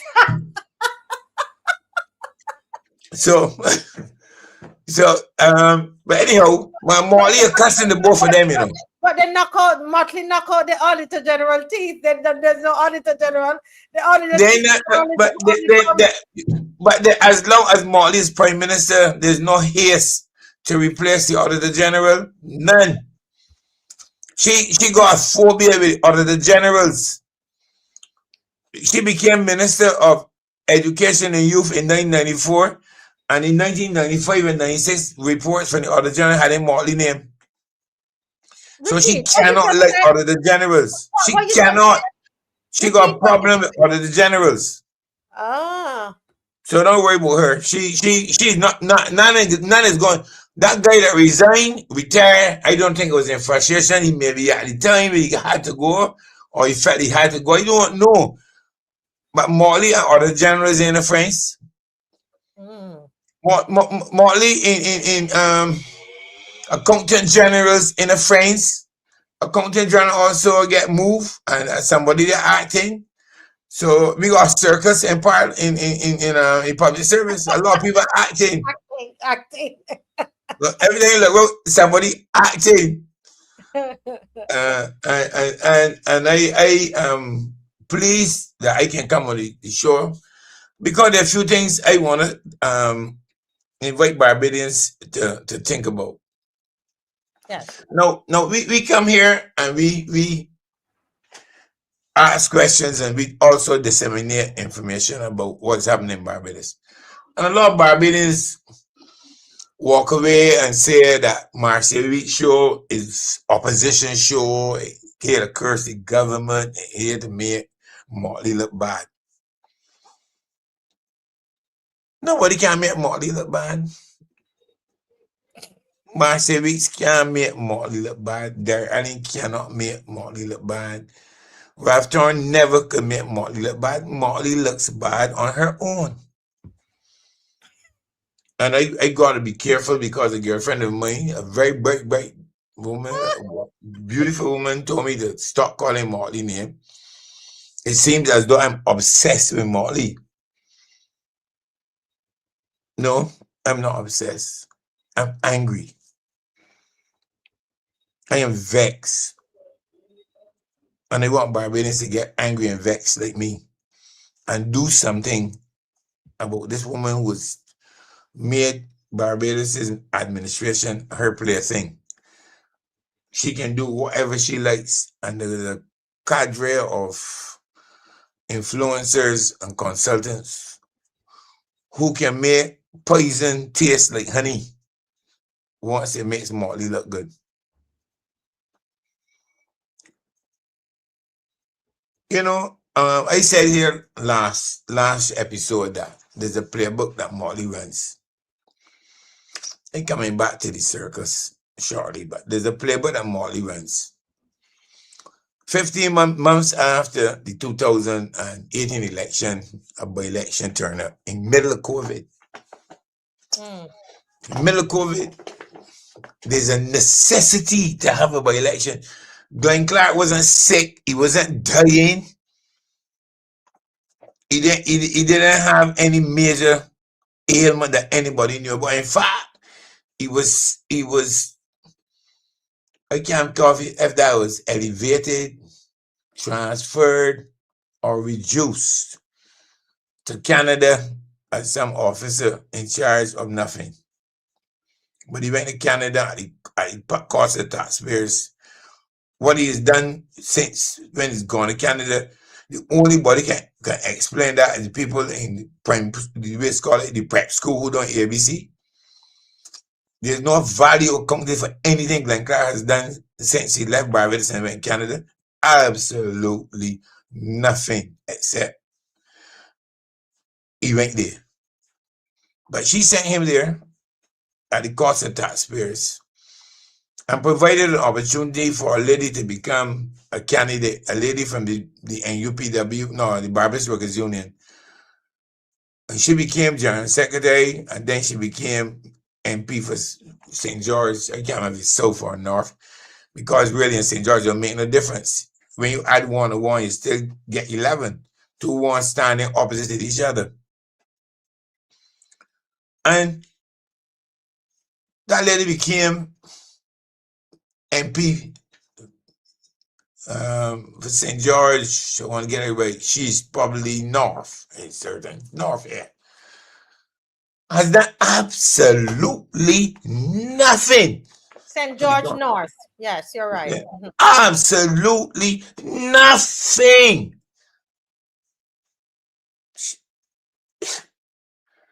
But she's also General Secretary of the Barbados Workers Union. And the fact that the Sir Roy has to walk to meetings and carry her says that she ain't worth the name that she has. She named more. But she's not more, she's less. The fact that Sir Roy has to carry her to conferences and to negotiations says that she needs to change her name to less. You man, a man like almost 90 now carrying the weight at the Barbados Workers Union, and she walking about saying that she's General Secretary. She got to change her name. I wish her first name is again something more, whatever. She should be less or lesser. Tony. Yeah, it should be less or lesser. So, what I'm saying all of that to say is that as we sit here and try to contemplate what happened with the clowns in the circus, is that people who coming to perform in Barbados have to go through a series of applications. First, you gotta get application to come to Barbados. You gotta write a proposal, and the proposal is best served. It doesn't always follow this, but it's best served if there's a local entrepreneur, enterprise man who can take your interest in coming to Barbados with a circus or the other one name, Coney Island. So you make the application, you have an interest, so you seek out those people in Barbados with that kind of interest. And that individual or group of individuals say, well, yeah, we can do the legwork. We can provide the groundwork, the background work to make sure that when you get here, everything is in order. Everything is in order. So in my days, I'm 73 years old now. In my days, those people were people like Mark Williams used to call him Mark Smart. I used to call him Al Tricks. But then, my friends, two beautiful human beings who had one interest.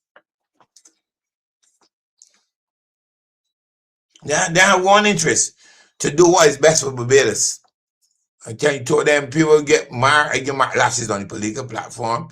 I never had to do it. I'll concentrated on the city. A good man. We had a few beverages together, especially there in Green Hill.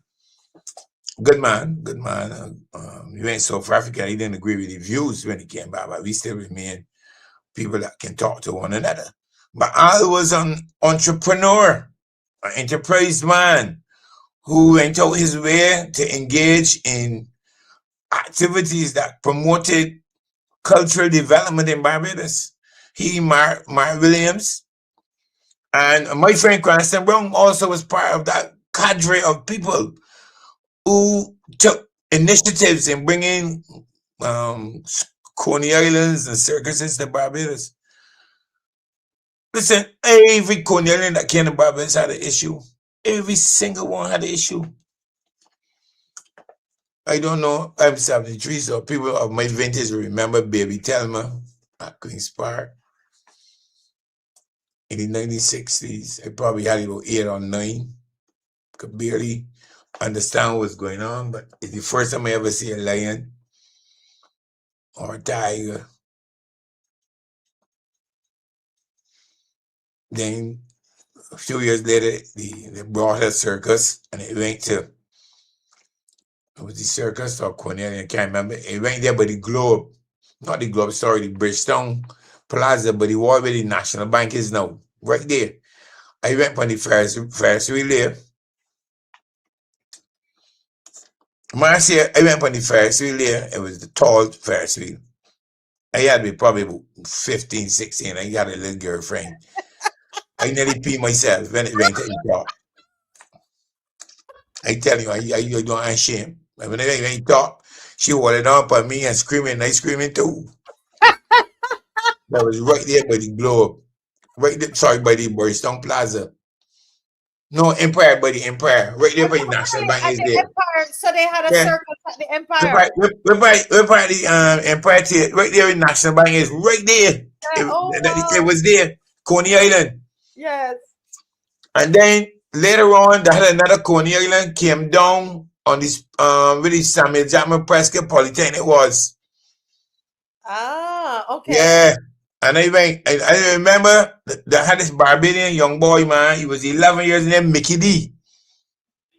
And he sang a song in Time is on my side. I never forget them. The 11-year-old boy sing this fantastic song. And he sang at the circus? Huh? He sang at the circus? No, but yeah, he was part of the whole, it was a whole activity. And this guy, Mickey D, I became a farmer. Hold on. I think he became a farmer afterwards, but he sang the same time as on my side. I never forget it. And I don't know, I think Mark was the body who organized that show, Mark Williams. And part of the whole circus and the whole entertainment package was this competition with this little 12-year-old boy, 11-year-old boy singing, Mickey D singing this song, and it was superb. I never forgot it. But also the Coney Island also was about rides and new experiences and so on. Yes, yeah. You know, Somebody said that there was Rani the elephant and Dinah the headless woman in the Right. first So, circus in Queen's Park. so those are treasures for me, Marcia. Those are treasures for me. I was probably at that time about 17, 16, 15. But those remain deep in my heart and my soul and who I am. Those experiences going to that Coney Island on President Kennedy Drive there where the old Samuel Jackson Prescott Polytechnic was. And going to the different activities and then going in the jump boxes and the what I think they really got the scarecrow and them things. and then Black Rock, there where we here. I'm a Deacons Road man. That site, all of those sites there on Deacons Road became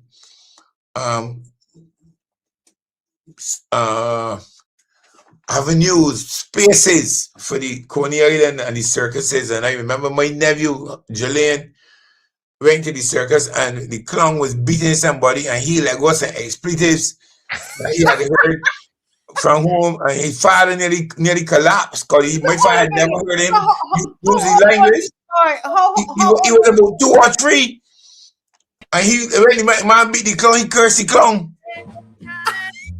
My nephew Alleyne, he cursed the clown. He's now 29 or 30, so that's nearly 28 years ago, 26 years ago.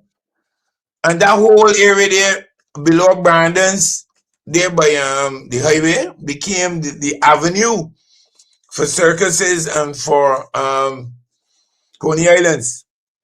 Yeah, and my friend Mark Williams used to support the Labour Party to his own detriment, because they treated like a dog.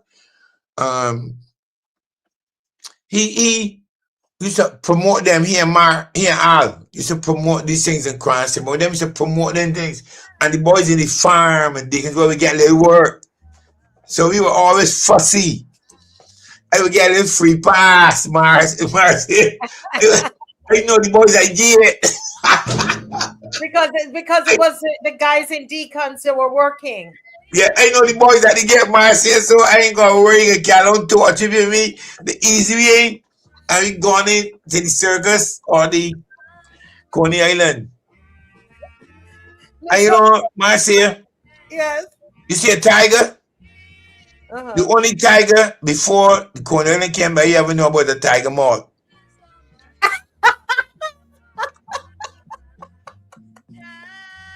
I am very, very hurt that there are no animals on this circus, but I don't know the circumstances. I don't know the circumstances why the animals are not here, but I think it is a little. I'm sorry. Now there may be reasons. I do not know. There may be reasons, but I would hope that I was hoping that when the circus came here, it's not Coney Island. Coney Island is about rides. Right, yeah. The circus is an enjoyment of animals and wonder. And humans interacting to create beautiful activity. Can I interrupt you with this comment here that says, James Brathwaite says, I seen some Bajan brought some sneezing powder to make the headless woman sneeze. Mischievous. Headless Dinah, and they brought sneezing powder to make the headless woman sneeze. Oh my God! But over to you. I had to read that. I went to the first time I make this not joy is a fact. The first time I saw, we had a beer. I think it was the one at Deacons there on the left side, the one where they have the stalls now for Bavering. That one on the left side there, and I had a beer in there. And the bear was engaging the man who was probably manipulating him. And something happened. When the bear charged, the man take off. The bear charged somebody. I ain't know right wrong, but the bear he met every step, and the man thought he was coming to kill him, and the man take off, and let me tell you, the patrons take off. So what I'm saying is that there's always been a issue about animals performing at circuses, and there's a big lobby at the international level to stop the use of animals in these productions. Yes. Animal rights and all that. Yeah. Yeah, there's a big lobby, and I think my paper would have addressed that issue. Yes. But the truth is that people in small states like Barbados, we can only see an elephant or a tiger, a bear, a giraffe, unless you get a plane. You can only see them have to come in a circus. That's the only way we can see them. And I was disappointed that the animals were not included. But as I said earlier, I do not know why. Mm-hmm.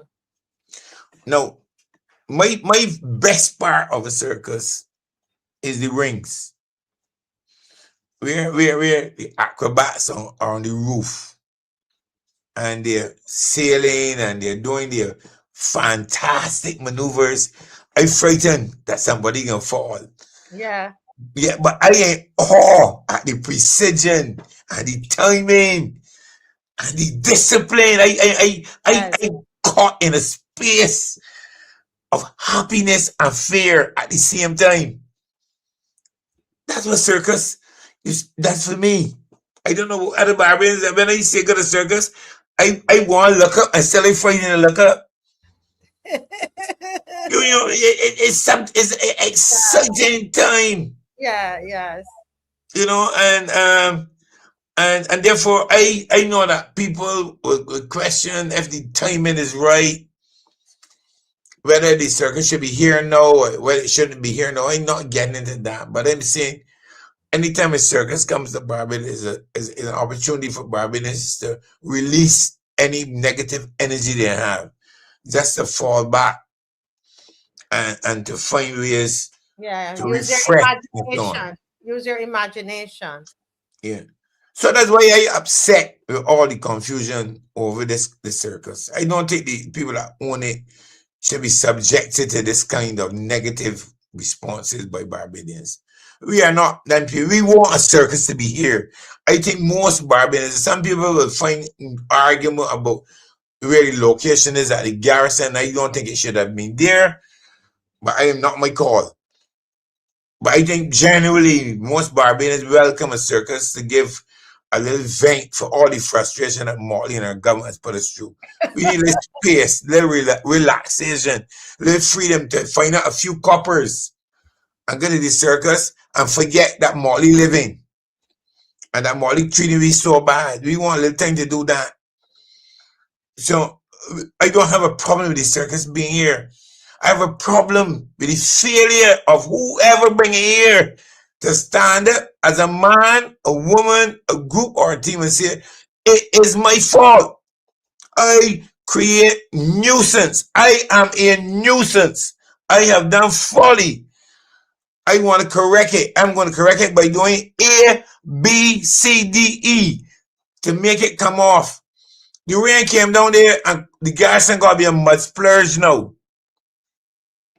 If the rain comes back down tomorrow, the garrison is going to be headache. So I don't know if that's the right place. I really don't know. But you know, this is catch up, scramble up. And we still don't know who bring it. Right, that's the thing. Who's the promoter? Who we knew about all those names, because when I went and I checked online, all the names that you're calling, that you were just mentioning a while ago, I saw them online. That these people brought in a circus. I didn't even know. But this particular one, we can't hear who is a local person. Listen, I may be old. Some people say a rum drinker, confused old man, gray-haired nuisance. All kinds they call me. Make no difference to me. Educated man. Yeah, babe, Marcia, it makes absolutely no difference to me. Yeah. What makes me happy is my dying commitment to speak truth and to challenge wrongdoing. That's all about. I ain't care, but they can call me anything. They call me Lucifer. It don't make a difference to me. Makes absolute no difference to me. That's why you won't do no. Listen. The circus didn't get it one morning and come to Barbados before making contact here. Whoever owns the circus from Mexico would have either been approached or approached some Bajan and said, look, we have not been to Barbados in 20 years. It's time we get back and we commit ourselves to the traveling entertainment that circus brings. I mean, but that's basic. You don't need to be a doctor of philosophy to say that. Marcia, you don't have to Marcia, entrepreneur of the highest quality, bright, intelligent woman who produces plays and so on, to say that. Any idiot can say that. No man or woman is going to take up a business and bring it to Barbados unless there's a contact here. Yes. Who's given responsibility to provide the environment that allows the circus to come here and to find a site that is appropriate, to find the services that are appropriate, and to find clientele that can pay. So they can tell me, listen, you can't charge $10, you're going to charge $20. You can't charge $20, you're going to charge $30. There's cleanup fees, there's taxes, you're going to get work permits. Somebody here in Barbados had to be telling the Mexicans or Cubans or Venezuela, whoever, this is the environment in which you're coming to, and this is what you have to do. The people turn up here, and the issue after issue, cancellation. Molly needs to be cancelled.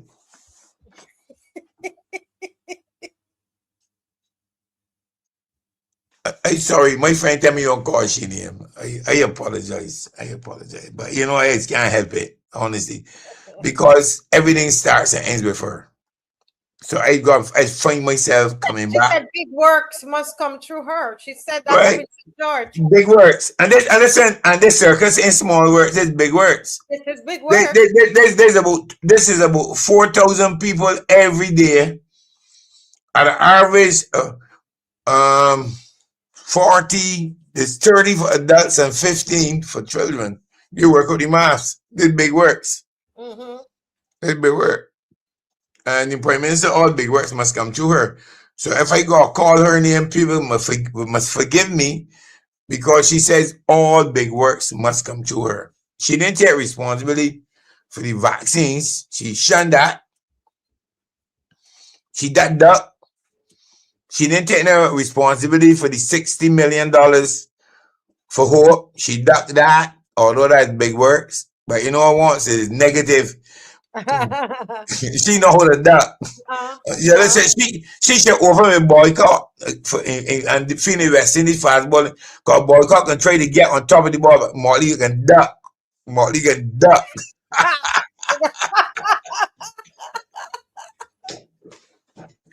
She ain't taking. She's not taking that. Not that one.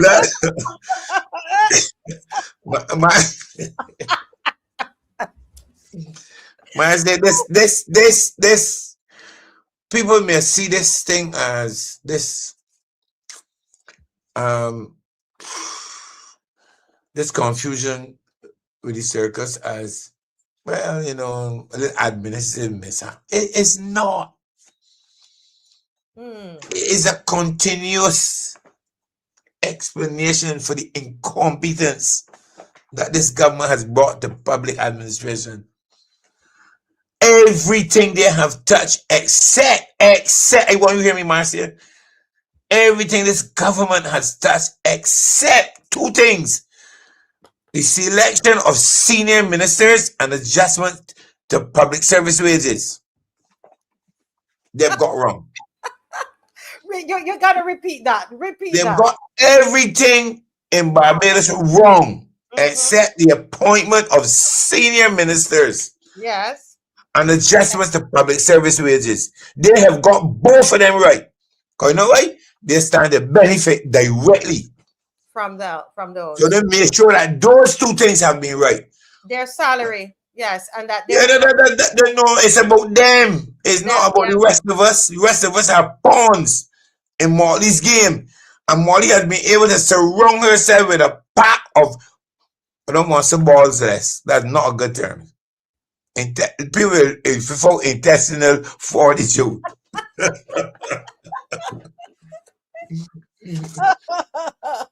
I remember last week you telling Stephen Strickland that you got balls. Marcia, this circus thing is an embarrassment. Yes, it is. Embarrassment. The rest of the region, all down in Mexico, Panama, all them people that have circus coming and performing must feel that we backward. We can't provide an environment where circus turns up and puts on some performances for the children and the elderly to come out and enjoy. And but I would like to bring my mother. She sit down and laugh at a clown. You know, she's already laughing at the ones in Parliament, but I mean the ones in the circus. We need that break from these pressures, this pain, these sufferings that we've been going through. Come on, Barbadians. I mean, forget that I am the speaker and think about what I'm saying. This country is in deep trouble. These guys have no understanding about public administration. They think it is about going in the public sphere and exposing things that got lovely terms. No. It's about putting your hands to the plow and working hard night after night, developing theory, developing programs, developing responses to people's challenges, telling the IMF no, telling the private sector yes and no, but this. Telling unions, let's negotiate, let's talk. All of these fellas go home for the night and go sleep. Comfortable. Every minister in government, the influencers and the consultants go home every night and go sleep without any fear, without any misery. And me and Marcia every night calling. We can't get a night's sleep peaceful because we're miserable. But all of them, all 30 of those people that are representing the clowns that should be on the circus, can go home every night and go sleep and don't blink, don't turn, don't toss. Not one of them. Not Motley. Definitely not Motley. Motley up on the plane, some jet plane. Lord have mercy with bar and full-fledged food and all she friends having a ball. And the rest waiting for their chance to get on the flight and join Motley. It is really a sad day. And I don't care who get vexed with me. I am 73. Fully live. Happy. I'm a happy man. Except when I go to deal with these sufferings of Barbadians. I ain't want nothing like comfortable. But you see, Motley and this group, we got to do something about it. Barbadians, we have to do something about it. Please. Put on your thinking caps. Look past the propaganda on the CBC, on the VOB, and the control media. Look past that. Internalize, how are you surviving? What are you doing to live in Barbados? What is it costing you? What are you giving up? How are your grandchildren, your children surviving in this environment? What is it costing you to live? Not only financially, economically, socially. Are you giving us standards and values and ethics every day to remain a Barbadian? Ask yourself those questions. You need to do that. Internalize your life. What is your life about? And don't hide behind Christianity and say God can take care of you. God needs you to stand up. He's asking you to stand up and to look out for the others. That's what God is asking you. He's not telling you to join a nest and hide.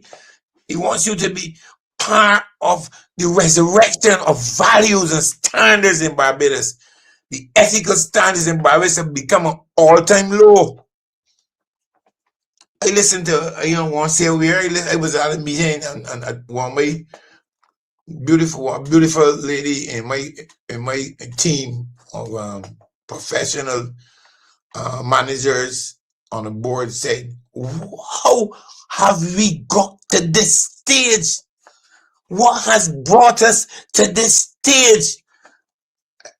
I really didn't respond because I was in the environment, nice public sector, and I don't want to put my views out. But she knows my position, so she understood if I had to say something, what I would say. Because Miss Agar said, you could dress a devil in white, he's still a devil. So if Barbados want to know where the problem is, ask Miss Agar, don't ask me. Ask former member partner, Miss Agar, where the problems in Barbados are, and she will be able to tell you. I am hoping that the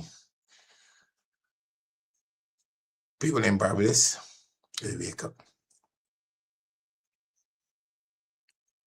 I don't want violence. I don't want nobody on the street marching and about marches. They never was about marches.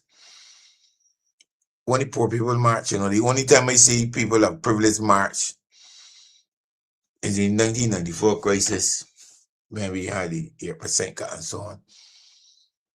And I saw private sector people who treat their workers like dogs marching, and they jump out the line when they get there by Nelson Street and went in a bar and drink 2 rums. Because I didn't marching with some of them employers. They come down from all the way by NUPW line. When they get there by National Insurance Building and I see some of the employees join the line, I did done with that. Because I ain't a hypocrite. I easily went through there between National Insurance and into Nelson Street and had 2 rum and cokes. I went long back up by NUPW and wait till it done. There only say so. I don't tell lies. I don't hide what I do. Because I am not prostituting myself to walk with people that treat workers bad, and because it's fits them their purpose that they join into a demonstration of solidarity, and them is part of a worker cause. Remember, no. And that was one of the largest marches that was held in Barbados, was that? Yeah. I mean, I was part of it when I get Nelson Street drop out. But I'm telling you, I joined it as a worker. I felt that we needed to demonstrate the government. And as a the Democratic Party government was in office, and I joined the march. But when they get there and I saw some of the employers that came and joined the march, I did done with that. They say that often, I will not repeat that because I know there was hypocrisy. It was not about the government's economic policy. It was that they needed to get rid of the government. And I didn't part of that there. I was demonstrating. Right. Exactly. But look at what has happened with the report from the ombudsman. Doesn't that workers should be out there marching?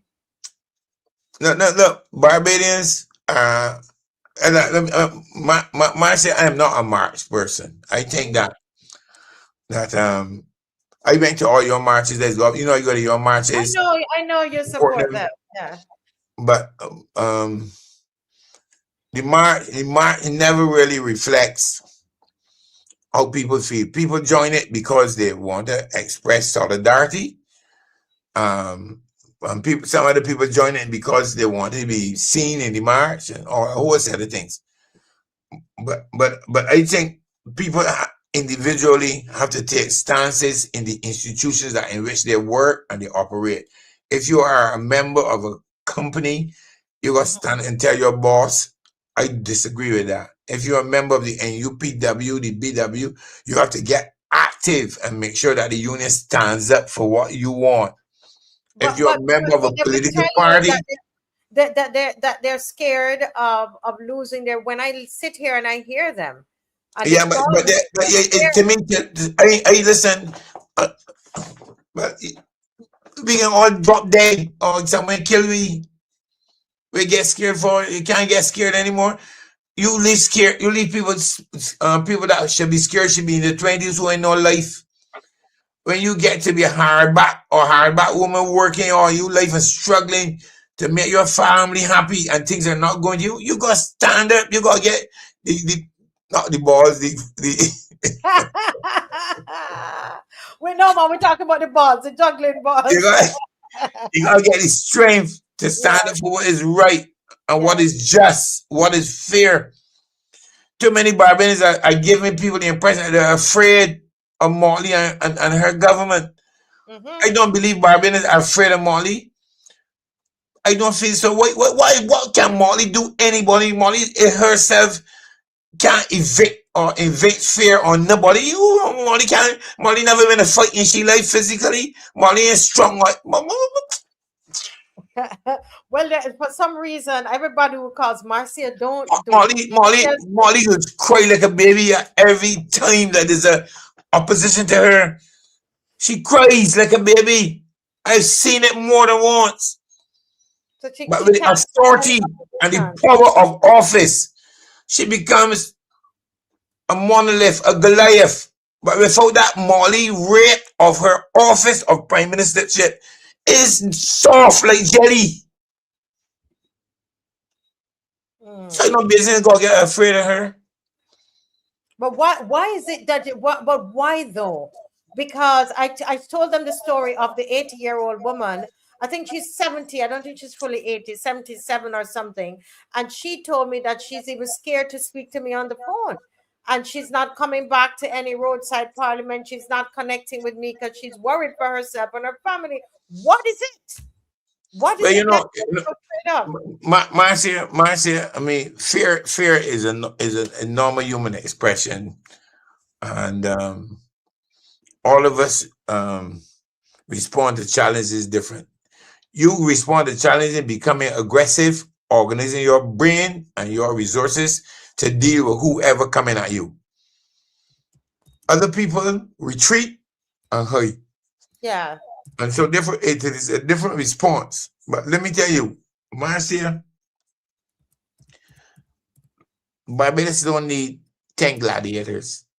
They got 10 already. What they need is a collective understanding of where Barbados should be going. You understand that? But you're saying where it is at, what are the things that are wrong with it? And then you could come to see how to be changed where we're at. All the evidence point to a government that is consumed by staying in office at all costs. So what it does is it provides an environment to weaken any opposition to it, whether it's the parties, whether it's the media, whether it's Marcia, whether it's you, whether it's me, whether it's the church or the throw some money at the church and promise to open food banks and help it to build things so that it loses sight of the bigger agenda. If it is in sports clubs, it's football, that they can give money to the footballers, they can give money to the cricketers, they can give women the same pay as men. When they got 4 football teams in Barbados that are female, that's what we should be fighting. Yes, we should be fighting. This administration is about reducing everything to the interests of the survival of Molly and her team. It is not about developing Barbados. It is about Molly staying in office and proving to the rest of the world that she's Goliath. And that really petty men and women must bow down at her feet. And some want cucumbers, some want tomatoes, some want a job at the harbor, some want jobs, somebody want ambassadorial pay. Somebody want a little short-term this. That is what this government is about. They don't care about if the cost of living strangles us. They don't care. All of them that sitting on the 29 them in there. I don't want to use the word of the term, but you know what I mean. They would think cricketers play with. They ain't got none of them. The juggling balls. They don't have any balls. All of them. Listen, they meet you one-on-one and they tell you how wicked this administration is. And then to survive, they hide under the shadow of that wand that brings them to the poorest images of themselves. I don't know. I mean, I come on the show and I get passionate. I say what I have to say. But honestly, I am very worried about the future of this country.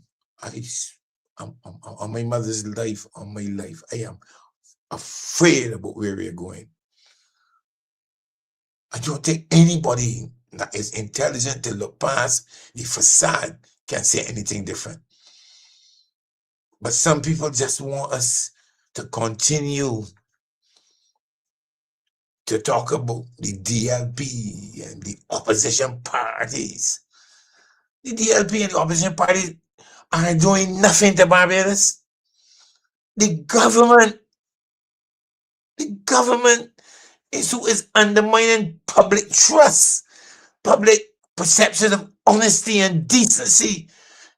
Each day, this government undermines our understanding of right and wrong. Every day, even this circus, somebody is hiding that set out to benefit unfairly from the circus. And now things going wrong, that body is afraid to stand up and say, I am the culprit. It is my investment. It's me who started it. That individual or individual there is or they are afraid to stand up and say, I am responsible. And I will do so to make it right. That's all we ask. Come out and say, yes, errors have been made, but this is what we're going to do to make it right. And the rest of Barbados must suffer internationally and regionally as people who can't even organize a simple circus. We can't get circus right. We come to. What have we come to? Mark Williams and Algiers used to organize circuses like if it was drinking a Coca-Cola and a rum. That used to be a normal thing. Then we put it together. And now a big country, 50 years after circus, we're in 1960 or whatever, can't get a circus to operate in Barbados without hiccups. And this woman walk about the world glorifying that she's some gorilla elephant. She may be a gorilla, but she ain't a gorilla elephant. So I don't know. People get vexed. I don't care who vexed. Listen. You don't care who vexed with me. I say, well, you have to do it. You call it as you say it. I don't care who vexed. But this is what I was talking about at the beginning before you joined Dr. Alleyne. It's a wickedness of these people. Sometimes you think about it, you just have to shake your head. But as somebody said, there's a thing called karma, or there's a sow and a reap.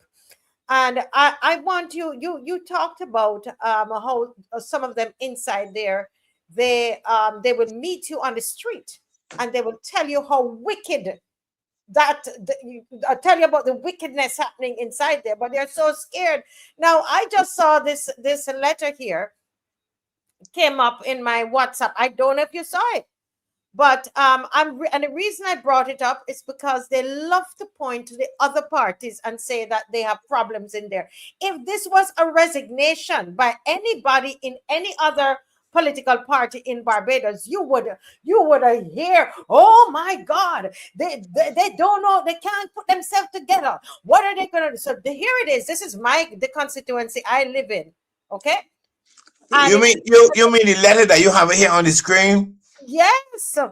Yes. So let me move the thing because some people might not have seen it. It said, "Dear comrades, I just tendered the below letter of resignation to the General Secretary of the Barbados Labour Party. I wish not to state my reasons publicly at this point, but would encourage all committee members and supporters to continue working with the representative, Mr. Indarware, in his continued efforts to bring the best solutions to the people and the constituents in the South."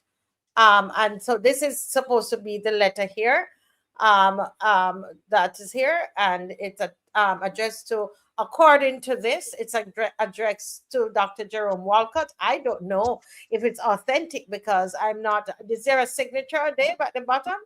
Let's go at the bottom of the letter. It just says E. Andrew Glasgow, president of the St. Philip South branch. That's Glasgow name I see there. That's a Glasgow. That's a Glasgow. Yes, it says. Wow. Look, see me in that there. I can talk about everything except the author because I knew his father, Earl. Listen, he was so good to me. His father was so good to me. Trust me. Decent, hardworking, and listen, creative and very highly intelligent man. I ain't getting into that with that boy, but I can say this about media in Barbados. The media in Barbados. If a cat jump over a fence in the DLP is a national crisis. If an elephant kick Morley is a circus and something to laugh at. That's Barbados. Anything that happened to the DLP wrong, anything happened to the Barbados, they're pretty good. I don't know, and I'm not getting myself caught up with the Labour Party again, but I can say this, and I can say this on the program now. Morley's playlist is that a crisis will be created in the Barbados Labour Party, so a by-election will be held within 3 months of next year. What it will do is to test the resources of the opposition parties. So that is a strategy. It's to create a by-election. To repeat that. Oh, that is powerful. Repeat that. What you said. I never thought of it that way. So a by-election may cost opposition party $40,000 that they don't have. Let's move this off the screen. I want to hear what you're saying. Go ahead. I'm saying that Morley's playlist is very clear. Now you can find out that St. John, which the Labour Party somehow believes now that they are in charge of, Christchurch West, St. Lucie, where I'm hearing that somebody down there so sick they can't even stand up. And I hearing now that Christchurch West is who? Huh? Who is at Christchurch West? Christchurch West is his name is really Do Good, but if you concentrate on what he has done as a parliamentary, you call it Do Worse. Do worse. But then you have no issues in St. George about there's supposed to be a change for a young man who is father of the man that was sent to Canada. He's supposed to replace some trade unionists. All them scenarios are going to put up because the playlist of Morley is to have a by-election sometime in February, March next year.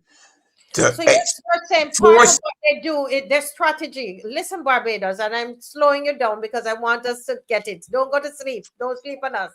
that you're saying that you believe that the strategy is to create a by-election. And what does that do for Motley when she creates the No, scenario for by-election? it gives her an opportunity to test public sentiments about the government and the political party that she runs. Also, it will do is place the opposition parties under significant pressure because they don't have the resources really to run election, far less a by-election. By-election is about $40,000 or $50,000. They get no subvention. Some of the political parties, I mean, we are at the DLP can meet all like bills and whatever, but the other political parties can't survive. So once she brings it by election and you have to express an interest, you're gonna find money to run a campaign. So it's to deplete the resources of the opposition. All opposition parties and interests will be depleted once the by-election comes. And then the next 15 months is consolidating the Labour Party's agenda to stay in office, not to transform Barbados, but to make Motley the heir of Barbados' survival. So the elections are not going to enough 5 years or anymore. Motley runs a by-election, gets a field. She gets rid of any bad baggage she got. So she got rid of George Payne in the first dispensation because George was not standing up for foolishness. She found the way to get him out of the show. She got rid of Glenn Clark, and then the next time she get rid of who was set again. This time she will get rid of Do Good. She will get rid of the man from St. Lucie. She's got them sorted who she can get rid of. The boy Griffith, she's going to get rid of him. I won't be surprised if she bring a former DLP candidate to run in St. John. I won't be surprised. I don't put nothing so past her. But that is Motley. Motley is not about national development. Motley is about political office and stay in office. That is all she's about. Motley doesn't care if Barbados sink, fly, drop. Once she is prime minister, the economy in Barbados is struggling to survive and no effort to get manufacturing, agriculture, nothing right. We just boring and floating like an ark in a storm. And Barbadians cruising with Motley on the high seas, enjoying beer and brandy and rum and cakes and pies and just going on. But when it falls down, this place is going to be in a mess. And Motley will just step out as though she never was here. And I apologize for people who feel I call her name too much, but she is this. We worship God and call God names there regular, and we blasphemize the devil and call his name. You can pick which Motley is. I know she ain't God. I know that. And we call from both the two sides of the coin.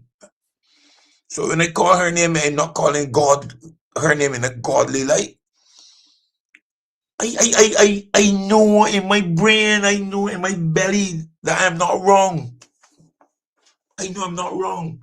I know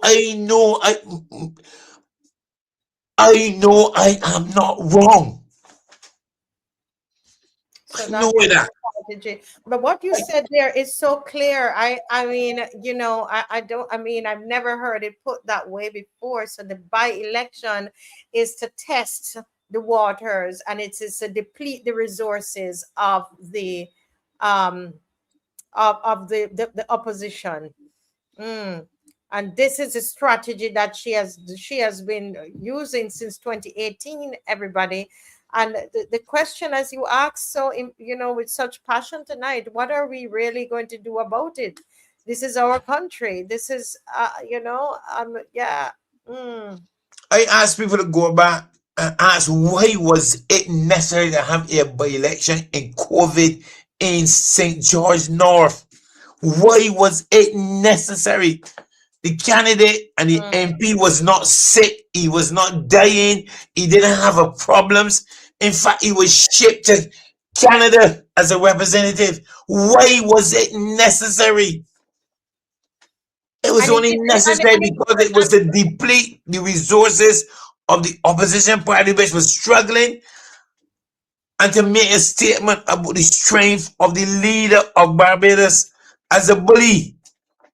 That's all it was about. And then we went to St. James, North, same scenario. And just now we come into one of the constituencies to do the same thing. And Barbadians are going to turn their focus on the opposition parties, not on the government. Because focus, the government is supposed to do things to elevate Barbados. All this government does is do things to stay in office, undermine all opposition forces. That's all this government is about. They don't care if the deficit is 2% or 20%. If the cost of living is 40% or 4%. All it concern is how do we keep the opposition parties weak and unable to challenge us in an election. That's all it's about. That's all it is about. So all like Sinclair and Lashley can be dragged in and put in a nest. That's what it's about. So the show that we take ready to them. We bring them over here. We bullies over here. We take with them. That's what it's about. Yeah. And there's no respect. Listen, and I tell you, there's no respect for any tournament in that political party. Yeah. There's no respect. They can't respect any tournament because the things that they call the tournament, they cannot now expect to be respected. And they but told them, let me leave it that. But you know, Let me leave it that. yeah, I listen to you. This is so important. Barbadians. How old are you, Mr. Dr. Alleyne? You said 70. I am 73 on 74 this year. 74 this year. Yeah. Yes. My mother is going to be 91 this year, and she's still with us. Yes. And God has blessed her to have her children join up on her every day and her grandchildren. Yes. Yeah. And I wanted to pause you just to say, to take a pause to say to Barbadians, listen to this 74-year-old Barbadian. He's not 47. He's 74. He has seen life. He was born here. He's not like me that when I say something, you tell me to go back and leave your business alone and go and talk about Andrew Holness. He is a Barbadian. Lived there all his life, probably left to study and come back, work in government, in all, been a senator. And listen to him. If you don't want to listen to me, listen to him. We're in such a serious situation. Marcia, I think I said last week on this program, I went to the credit union to collect a few dollars. And a very good friend of mine, we grew up in the Deacons area together, told me, Derek, I hear you. I hear your pain on the program. But I'm telling you that when you look around for the people that you're trying to represent, they're going to be behind you. They're going to run and hide. And a lot of them going to run and hide behind the Labour Party. I told him, young man,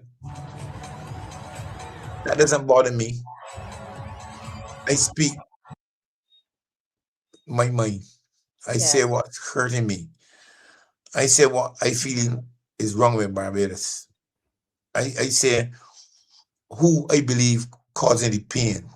And I don't care who get offended, how they get offended. I come out to say what I feel is wrong with Barbados, and I'm not going to stop. And if I have nobody, I know Marcia, you don't go anywhere.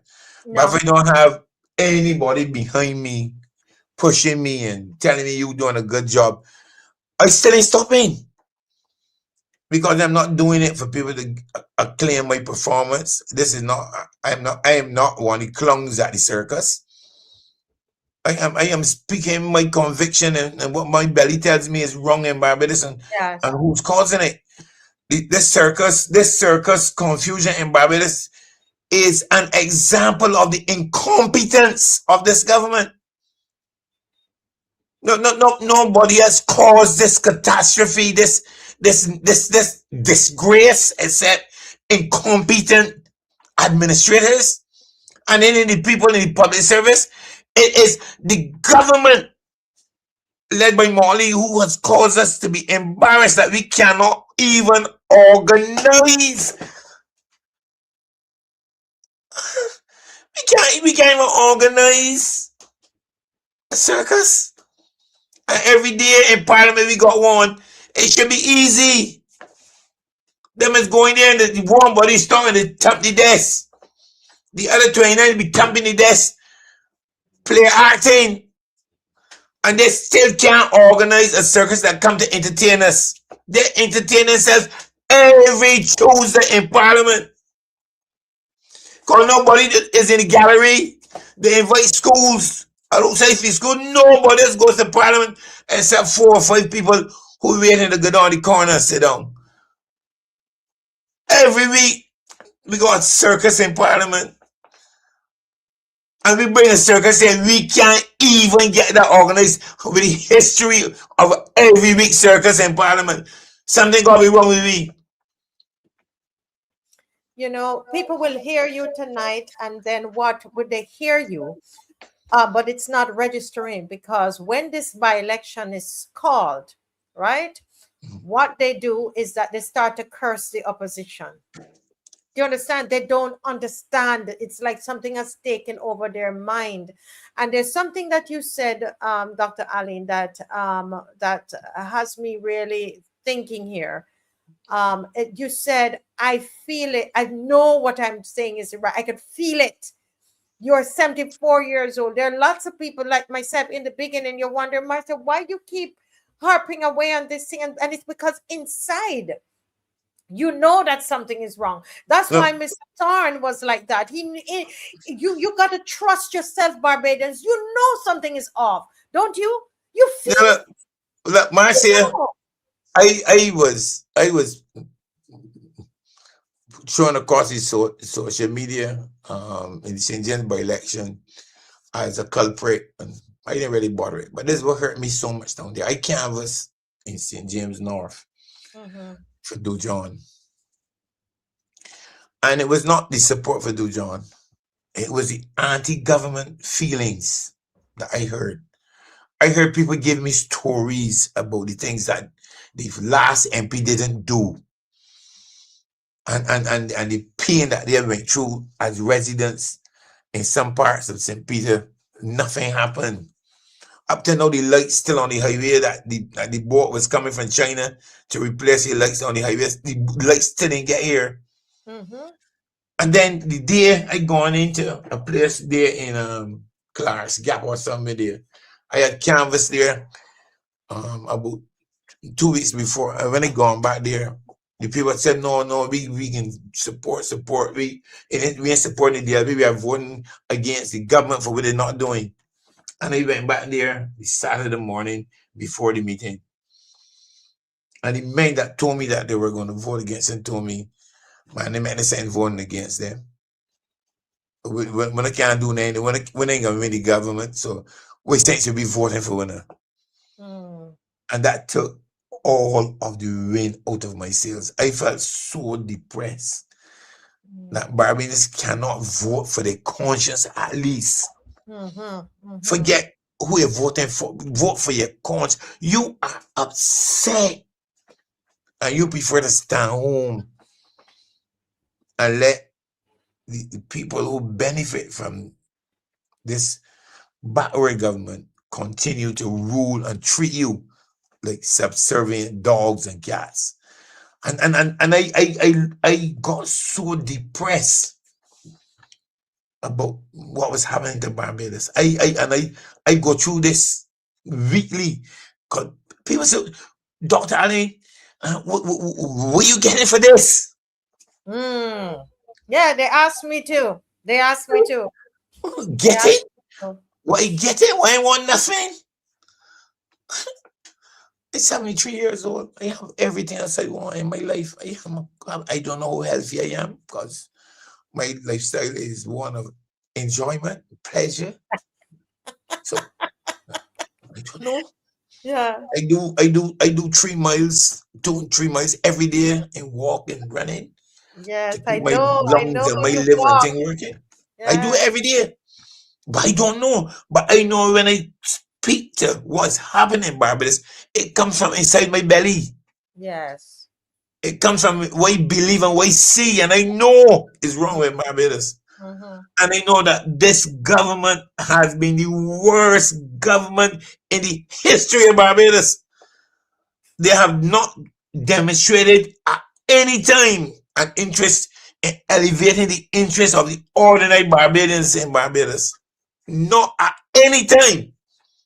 What they do is painted a picture of the last administration and how wicked and how bad it was, and hid behind that facade and changed nothing except create an environment for them to survive and to stay in office. It is a sad, sad situation. And I hope more Barbadians will come out and speak against this direction. Otherwise, God help us. God help our children and our children's children. Because Barbados is not heading in the right direction. Wait. Where is the Prime Minister? She here? Yeah. She in Barbados? Yeah. Is she in Barbados? She went to the circus? You hear she is saying, has the Prime Minister anybody circus? Oh, this confusion. This is no almost going 2 weeks at this. What is the Prime Minister's word on the circus? Is it her circus? Is it replacing the cabinet? It mean nothing. It mean nothing. It's from that short had remained silent on this. The editorials in the Advocate and the Nation and the other news dump where they got stories about the incompetence of from that short. Yeah. What is the Prime Minister's position on the circus? But Is it replacing? Huh? We didn't even hear, just a quick interjection here. We didn't even hear from the Minister of Environment, Sanjay Bradshaw, nor the Minister in her office that deals with planning and development, which is the other one, I can't remember. I can see her face. But listen, you don't know who's the ministers anywhere. But also people gotta get work permits. All the people that come here gotta get work permits. The minister ever saying? Huh? The Minister of Health and the Environment gotta have a say on the toilets, the sanitation. The people gotta provide, get transportation to move people. They got containers with equipment and all kind of things. All those whole infrastructure, and nobody has said anything. And Barbadians sitting down, skinning them out as though they eat a roast rat. What happens to Barbados? Can you imagine from that short in this environment? He dead. They would have scraped the hair off his head. They would make his nose pointed. And not a word from the media, not a word from any of the opposition forces, including the church. We know, the church now, the Prime Minister trusts some money at the church. Yeah, they get the $5,000. Lord have mercy. And them no become mute. Them going on mute now. Yeah. We're laughing, but it's a very serious situation. The church going on mute. Listen, they had a whole group that used to call in the program and quarrel about everything. It was a little group, man. I got a few of them who do a really good job at putting the government on the toes. I don't want to call them by the name. But you don't think Mr. Straker, will feel however he said that he has been doing a good job. But this the opposition, this government, and people they just feel that if they talk, they're gonna lose a chance to get a piece of something. People feel that they can get left out, so they're opening the mouth. They're frightened that if they say something wrong, that they can get picked out and they're gonna lose. Not they're gonna physically do them anything, but they're not gonna get a chance to get buried, to get promotion, to get a chance to influence or to be a concert. I do not know.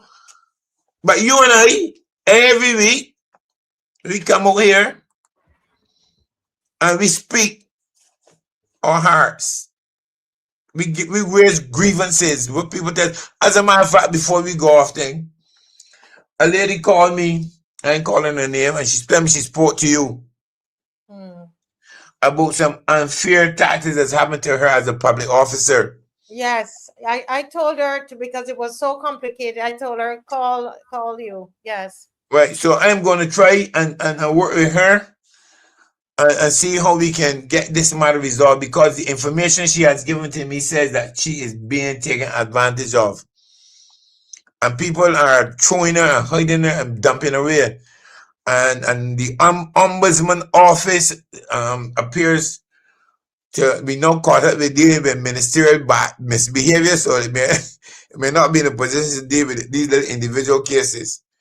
But somebody has to listen to this woman's plea. Yes.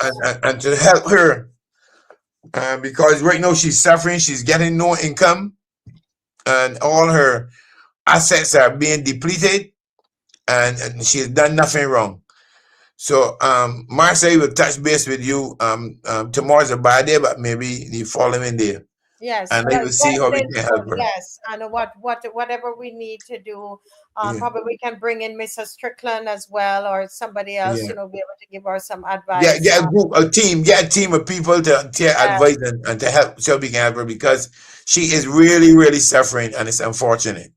Yes. The other thing I want to say is that on Wednesday, I've been invited to do the inaugural lecture on behalf of Comrade Frost at the Grand Salle, and I'm focusing on social partnership in contemporary Barbados. Okay, what time is that? I think it is 7 till 10. Just like what we have here. Okay. Right. Okay. So congrats! You deserve that. Yeah, the truth is, when I first was offered, I was like saying, well, I know, but I am glad that I have accepted, and I will give my best shot at it, and make some statements that I know Barbadians will respond to. You're going to do well. You're going to do well, and we started off the program with talking about the flag, Dr. Alleyne, and one night we need to have a discussion about this flag, because I was saying to them that we are in our 60th year. When November 30th comes, it will be 61. And we're in the 60th, and we have not done any kind of celebration as yet. 60 is a milestone. And so I was saying to Barbadians, put up your flag on the outside of your home or on your car. Let it be a public display of your flag. Let me get mine and show you. Yes.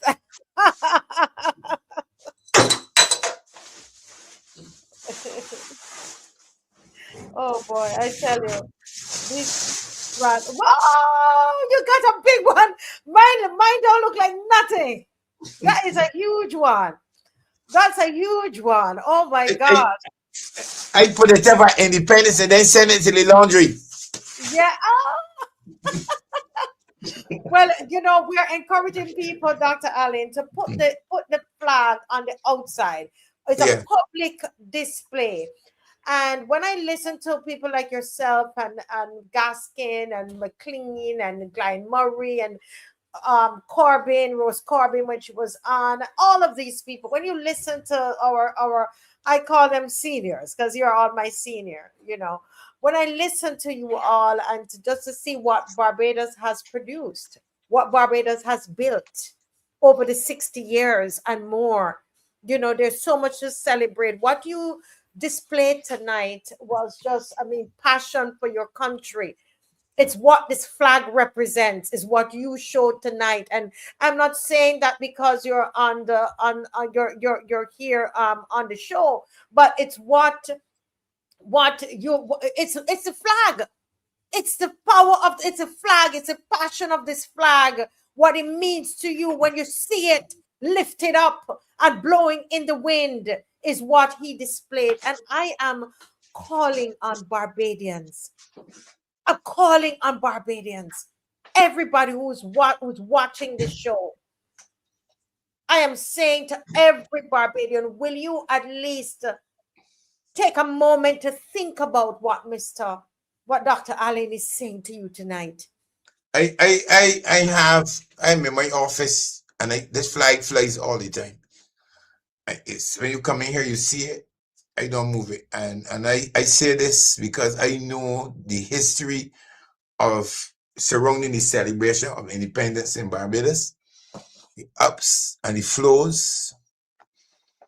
And I maybe it's better for me someday to write about my experience about celebrating independence. And the move to republicanism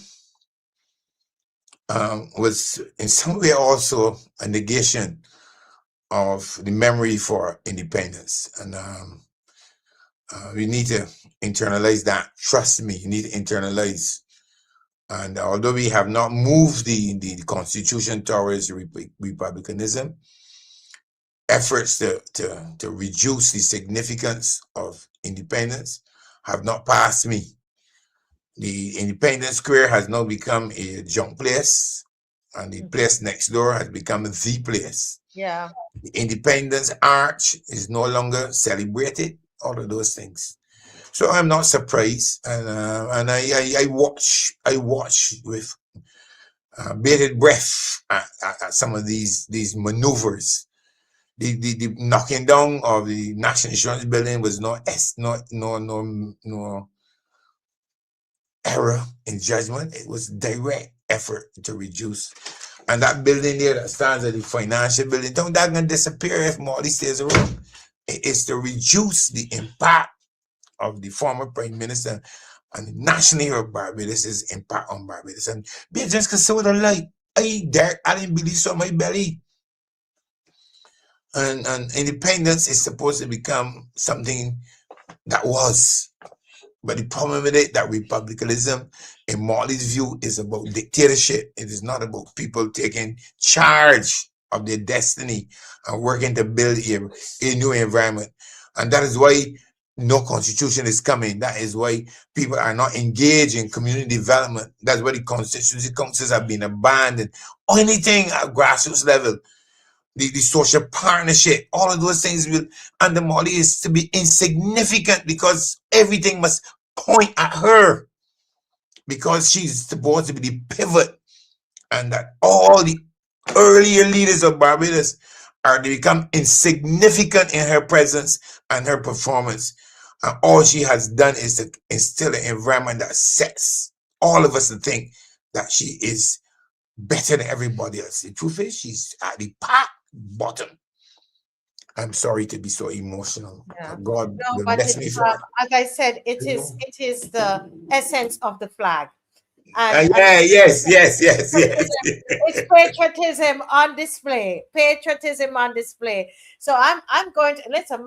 This yard, I have a lot of flags, and this I go and decorate my fence, the outside of my house with the flags. I am telling you, that's what I'm going to do. I'm going to do that all out. Yeah, all around. So Dr. Alleyne, it's 4 minutes past 10, and what a very important night. And I'm asking Barbadians, what are we going to do with this information? What are we going to do with it? are we just going to sit down and just say, oh yeah, we know the game, we know what she's doing, we know what she's doing, we know what the next move is going to be, and just laughing and, oh, she's so clever, look at what she's doing, look, look at her game plan, nobody else has a game plan like Motley's so clever. I hear these kinds of comments. What are we going to do with this information? Are we still Barbadians? Are we still Barbadians? Or do we have Barbadians out there? Do Barbadians still exist? After a session like this, what are we going to do with this? No, That's really what I want to ask. And I will leave you with the final word. Marcia, I can leave you with this last commitment I'm going to make. I am going to examine the voting patterns over the last 3 elections. Age group that voted, whether they were 18 to 25, 25 to 40, 40 to 60, and to see what lessons I can pick from those patterns. Yes, I made a note of it. That's a assignment I've given myself, because I think it's going to be instructive in way Motley continues to have the dominance that she has. A lot of people over 50 have retreated from the political environment. I got to find the evidence. And when people say young people don't vote, a selected group of young people do vote.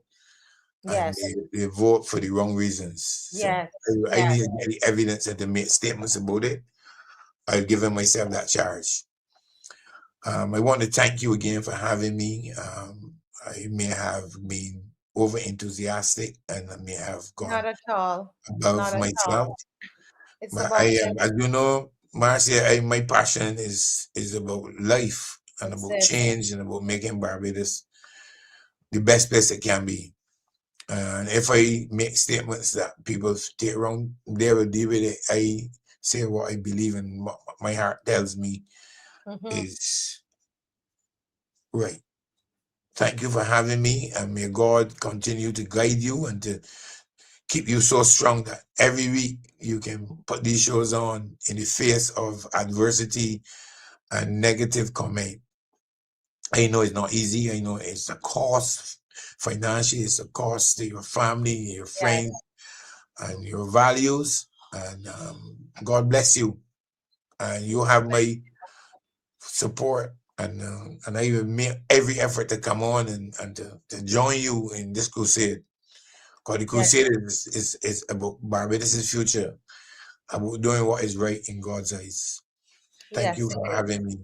And rest assured that I'll come back. Thank you. Yes, thank you. Thank you so much. God bless you, Dr. Alleyne. Get a good rest tonight. Thank you.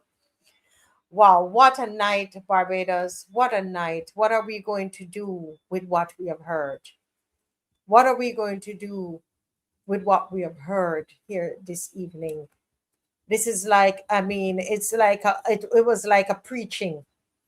This man was speaking to our souls. He's 74 years old. Born, bred, educated, served Barbados. It's time for a change. It's time for us to act. It's time for us to do something that you would not normally do. And I'm saying, go out and put that flag outside. Make that step. Put it outside your house. Put it on your car. Put it outside your business place.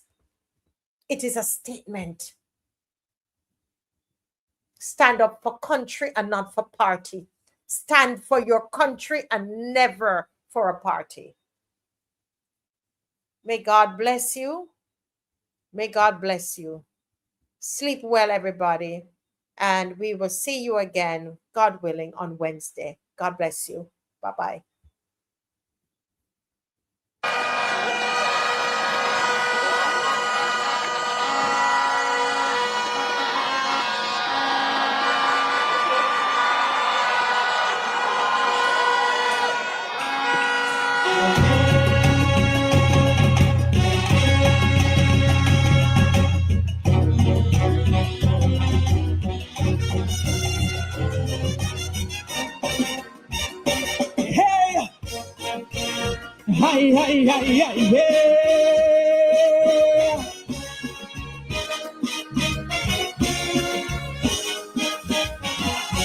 Here in Barbados, there's a constitution. The rules of engagement are written as the laws of the land. And here in Barbados, there's a justice system that tries daily to balance the rights of man. But there's a system that running without a doubt. It says when to speak and hush your mouth. It says who gets in and who got to go. But you won't see it written in any script. It runs from parliament to district. It is the unwritten law that we call a code. So because of a code, guns and weed must daily sell. Lawmakers are lawbreakers as well. And the lawyers' pocket must swell. And because of a code, prison and the grave holding the truth. While certain names you would see slip through, it seems like the rules apply to a few. And because of a code, if you come from the heights, you superior. Classism divides its work forever. But death is the great equalizer. But yet the focus is on the building codes. And on the school dress codes. And on crime prevention. We can leaders running the roads. It's cause somebody give them the code. I know.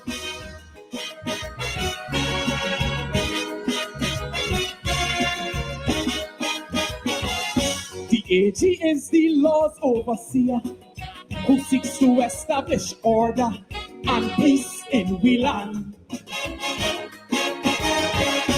But it is known by every minister and the ones that call you brother. Rights and wrongs go hand in hand. Cause it's supposed to dictate who getting hired and who's still earning when they're retired. And who tell we low grade end up in high school. But you won't see them return in any script. They run from parliament to district. But not every code is posted for you. Cause I hear that because of a code, the announcer voice had to get shut down. Like Ralph Thorne's chances last election. And the suspicion with Lane and Slocum. And because of a code, politicians can no longer switch. But everybody loves Chris in the Senate. And Lashley had to get he picked. And because of the church and the state in communion, while the youth in a state of deception, it's that why they prefer to worship the gun. Because the focus is on political codes and on electoral codes and on the color, and maybe the governor knows them will pay for that code. Ay-ay-yo, alada de ho ho ho.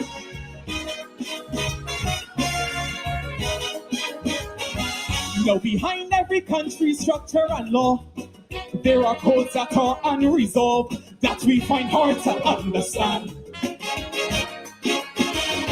Cause the US don't care about us at all. So why to them we just crawl? Where is the power in we land? Cause the price of progress keep increasing, while the morals and values decreasing. So sooner or later we'll meet our demise. But you won't see it written in any script. It runs from parliament to district. But I think it's time that we open we eyes, and we will see that because of the US pushing the Trump card too far. And now we trading we peace for war. Are we proud of who we really are? And because of debt will keep us in bondage, and we barely surviving off we wages, while big business boasts high profits. And because of the poor will remain rich in poverty, the ones with wealth are richly greedy. But this is the fate of society. Still we focus on international codes and on financial codes and on the trading. So when you see guns enter we shows, you know somebody give them the code. Let me see a code. Show me a code.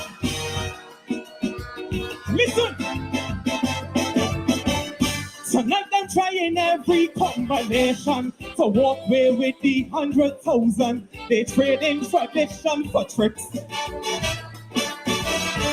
And just like you, I prefer the oval.